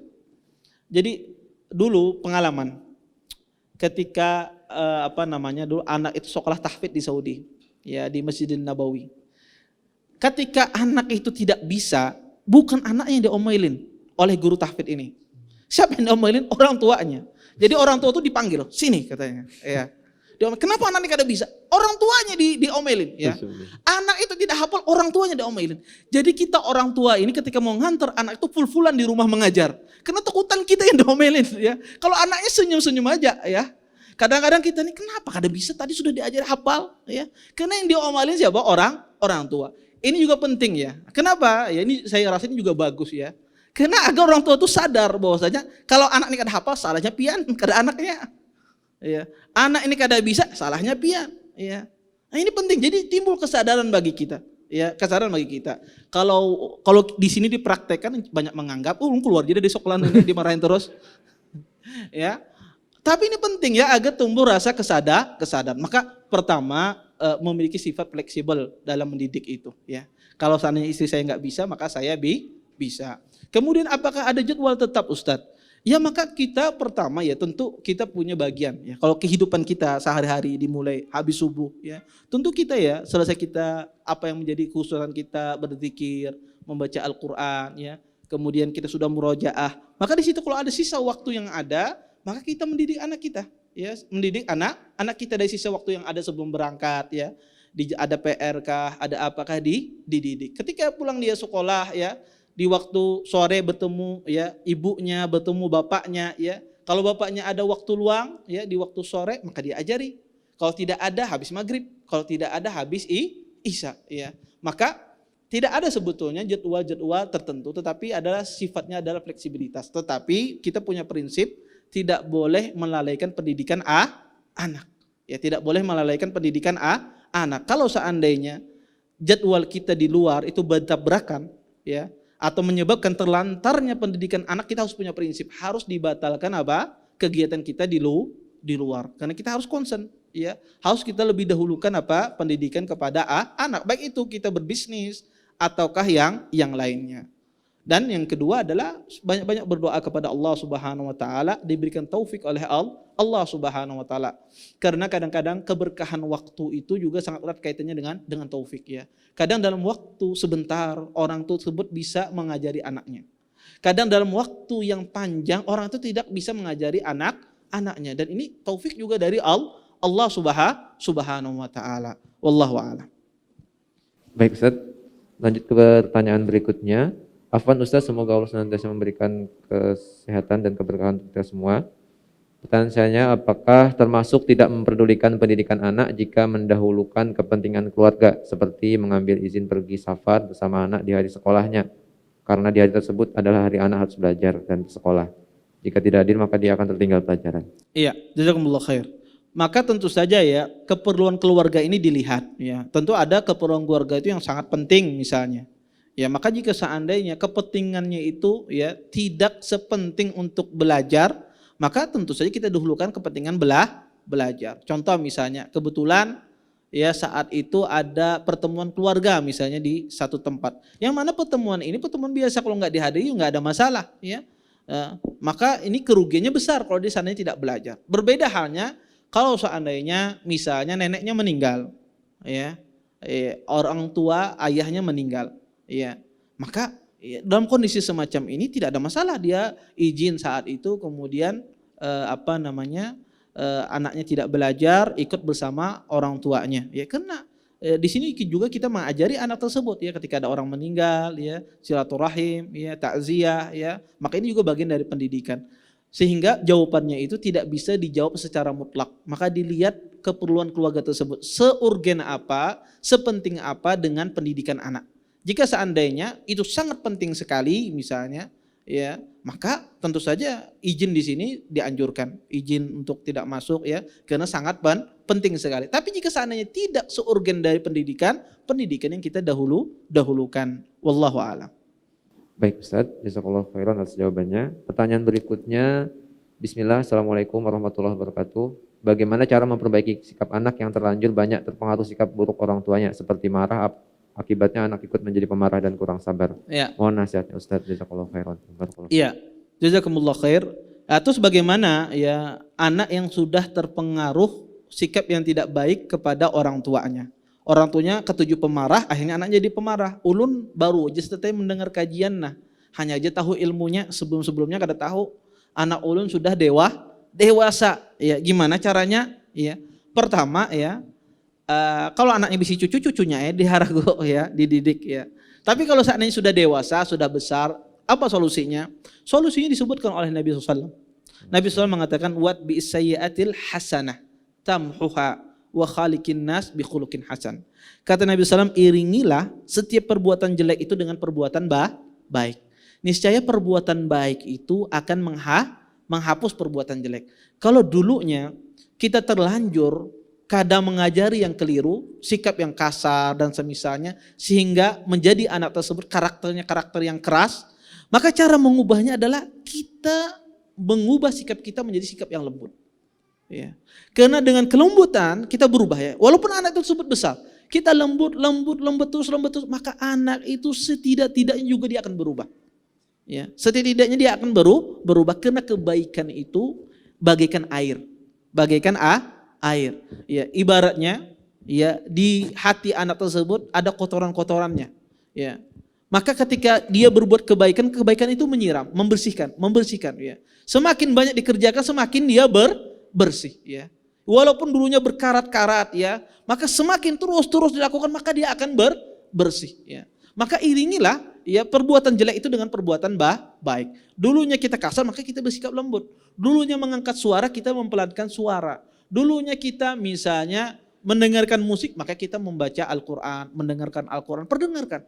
Maka itu akan mengubah ya. Lambat laun anak tersebut akan berubah sikapnya walaupun dia sudah dewasa. Dan yang kedua tentu saja kita banyak berdoa kepada Allah Subhanahu wa taala. Wallahu a'lam.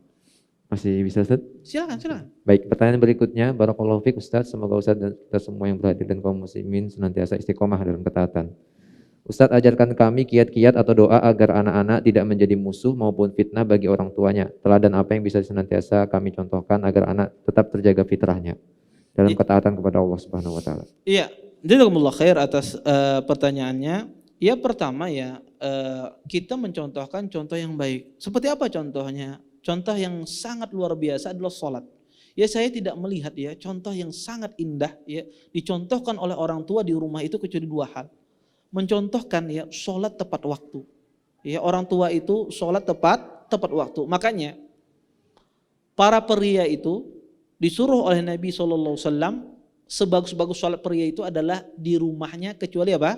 Sholat wajib. Ya, sholatul mar'i fi baitihi, ya. Sholat laki-laki itu adalah di rumahnya kecuali sholat yang wajib. Artinya sholat kita itu ya, Nabi SAW mengatakan di sini ya, sholat laki-laki itu afdalnya adalah di rumahnya kecuali sholat yang wajib. Itu afdalnya di masjid. Kenapa? Mungkin salah satu sebab hikmahnya adalah ya, sholat ini ya memiliki peranan penting ya dalam memberikan contoh kepada anak. Karena anak itu kalau melihat orang tuanya sholat tepat waktu, orangnya sholat tahajud, sholat sunnah, ibunya juga tepat waktu, maka itu memiliki pengaruh besar pada diri anak. Memiliki pengaruh besar pada diri anak. Makanya Allah mengatakan inna sholata tanha anil fahsya'i wal munkar. Sesungguhnya sholat itu mencegah perbuatan keji dan munkar. Maka saya lihat ya, perbuatan, kalau ditanya tadi, perbuatan apa yang bagus dicontohkan kepada anak, maka yang pertama yang Anda lihat adalah sholat. Ya.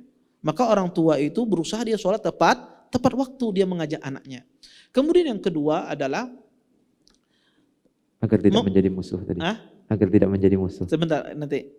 Kemudian yang kedua adalah perbuatan ya yang menjadikan anak tersebut ya agar mencontoh kepada orang tuanya adalah membaca Al-Qur'an.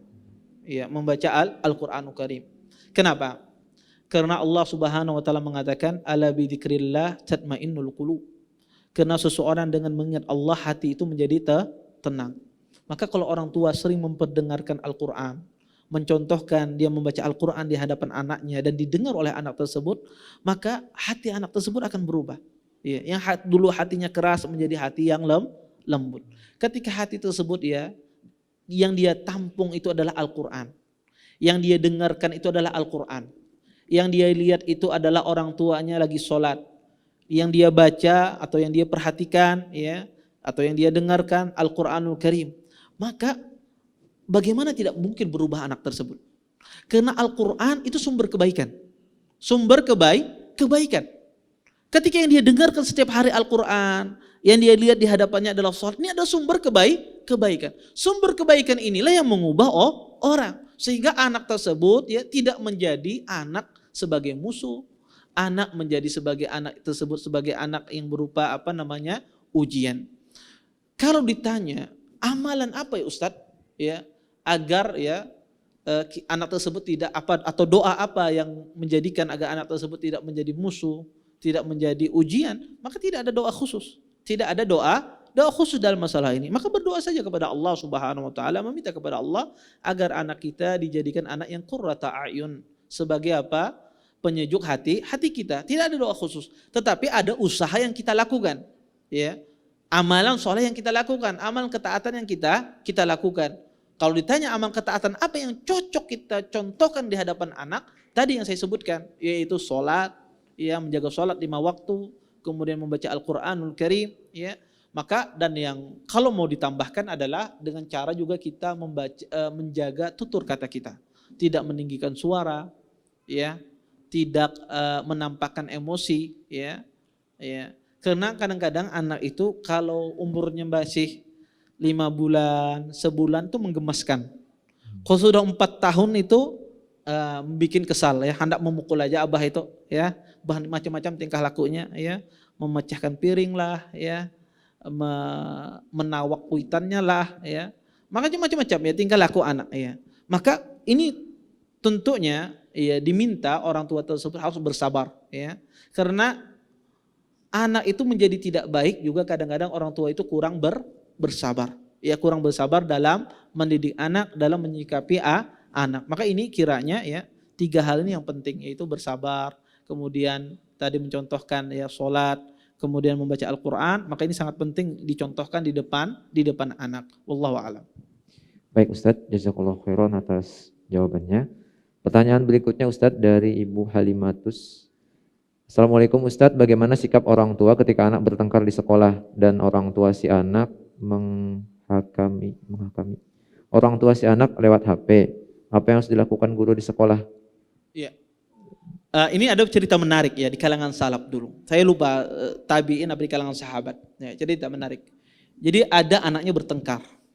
Ya, dua anak ini bertengkar di kalangan salaf. Kalau nggak salah di kalangan sahabat, anaknya para sahabat bertengkar. Kemudian ya, ketika anak ini bertengkar ya berantem. Ya, kemudian datang bapaknya.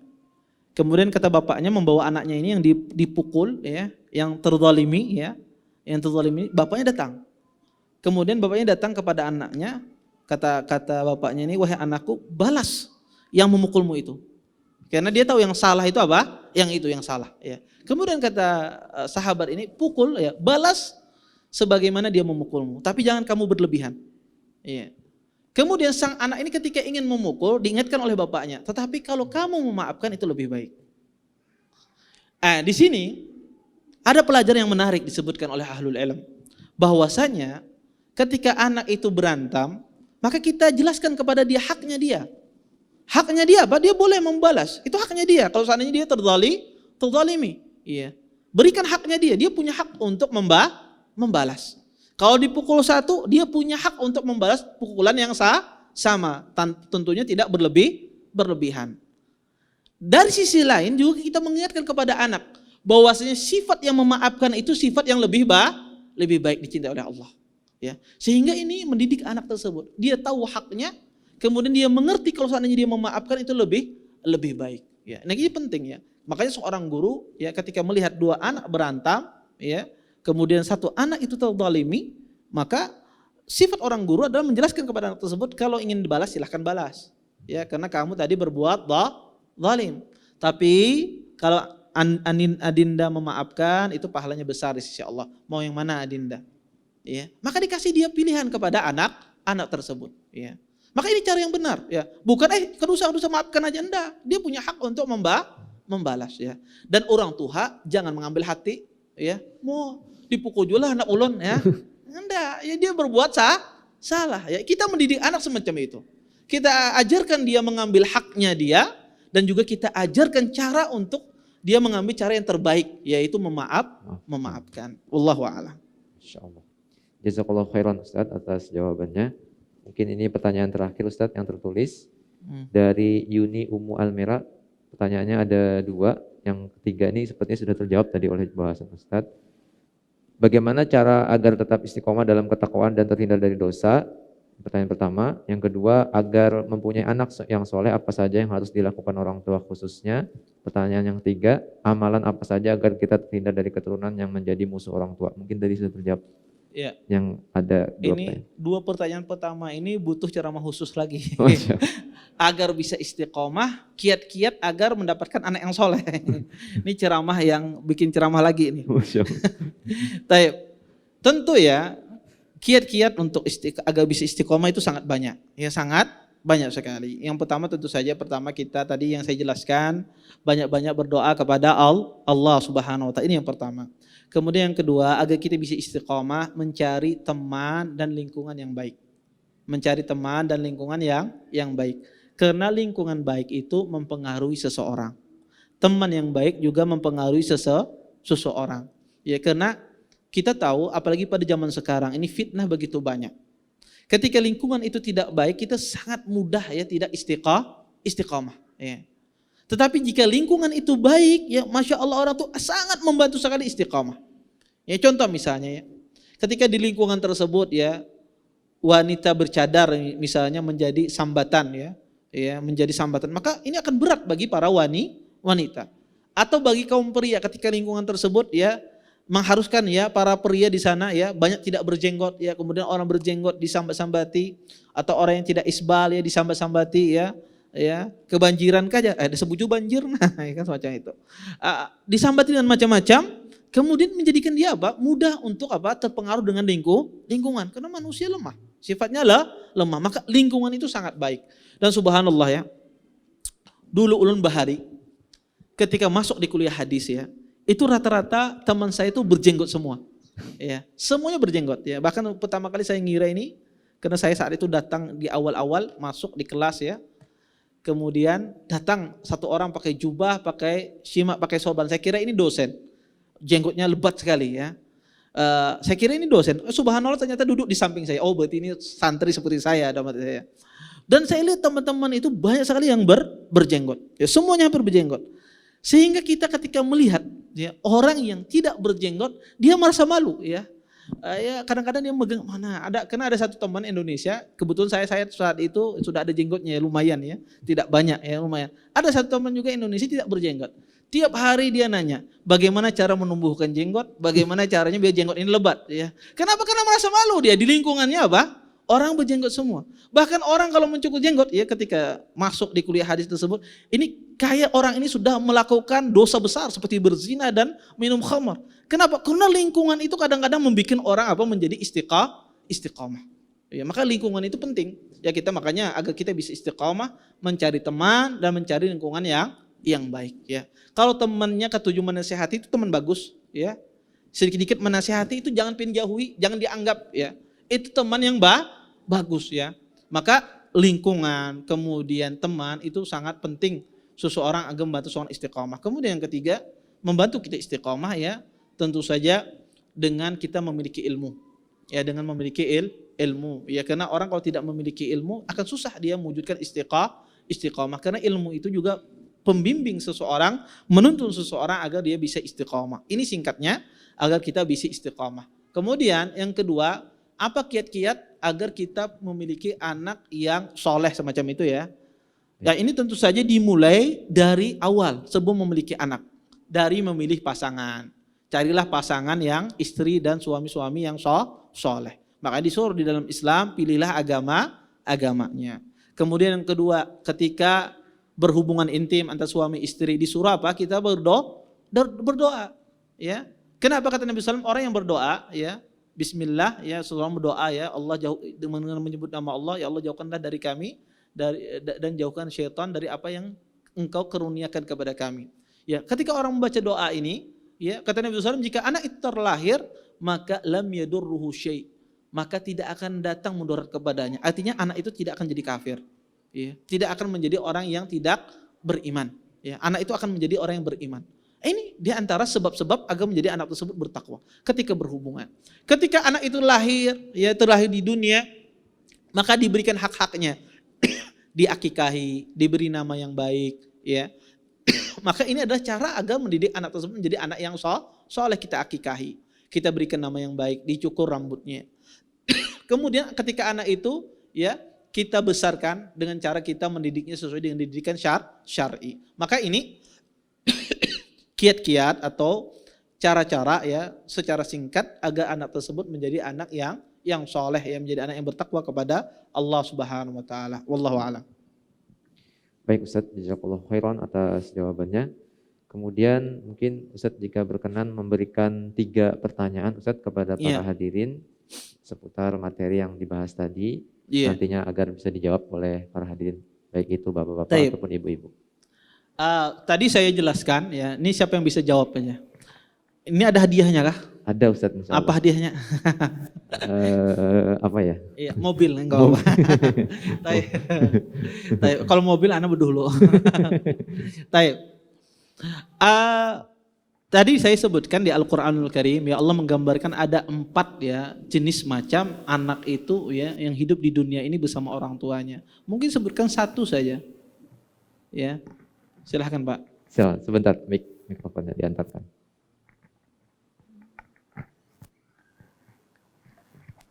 Anak sebagai musuh. Diserempet ibu-ibu. Berarti... Ada bapak. Biar dapat 1. Ya, bapak sekarang. Yang keduanya Pak. Anak sebagai fitnah. Anak sebagai fitnah. Ya, taib. Enggak apa-apa. Kedua-duanya dikasih. Masya Allah. Taib. Siap. 1 lagi lah pertanyaannya. Tinggal 1 lagi kan? 2 lagi berarti. 2 lagi berarti. Hadiahnya 4 berarti lah. Masya Allah. Taib.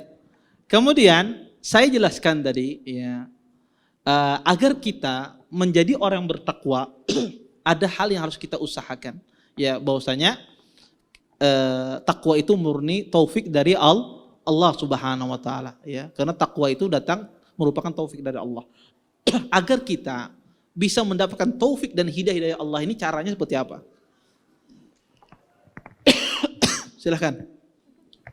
Doa, Ustaz. Berdoa. Taib. Berdoa itu salah satu sebab seseorang mendapatkan taufik dan hidayah dari Allah Subhanahu wa taala. Yang kedua adalah seseorang berusaha ya. Berusaha ya sebisa mungkin ya dalam melakukan kebaikan. Taib. Kemudian ya saya menjelaskan tadi ya tentang bahwasanya dampak ketakwaan kepada anak itu di akhirat. Apa dampak ketakwaan itu kepada anak di akhirat kelak? Ya. Iya, silahkan Bapak-bapak. Ibu-ibu kita nggak tahu bisa jadi sini mengangkat tangan di belakang sana. Ya, ibu-ibunya silakan. Gimana? Ada ibu-ibu?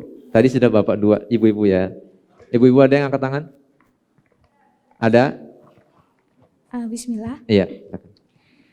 Dampak ketakwaan orang tua kepada anak, orang tua bisa memberikan manfaat kepada anak nanti di akhirat kelak. Di mana misalnya anak tidak sesuai dengan yang diharapkan orang tua pada saat di dunia, insya Allah Allah akan mengumpulkan anak kita dengan anak itu dengan orang tuanya akibat dari ketakwaan orang tua tersebut. Jika anaknya mati dalam keadaan muslim. Taib. Masya Allah ya, betul. Iya. Alhamdulillah. Masih ada lagi? Bangkrut aja penitia sama saya. Cukup Ustaz untuk jawabnya. Alhamdulillah. Baik. Demikian acara kita pada pagi hari ini. Kita akhiri bersama-sama dengan membaca doa kafaratul majlis. Subhanakallahumma wa bihamdika asyhadu an la ilaha illa anta astaghfiruka wa atubu ilaik. Wassalamualaikum warahmatullahi wabarakatuh. Terima kasih. Jazakumullah khairan wa barakallahu fikum. Video ini dibuat atas partisipasi dari donasi Anda. Semoga menjadi amal jariah bagi Anda semuanya.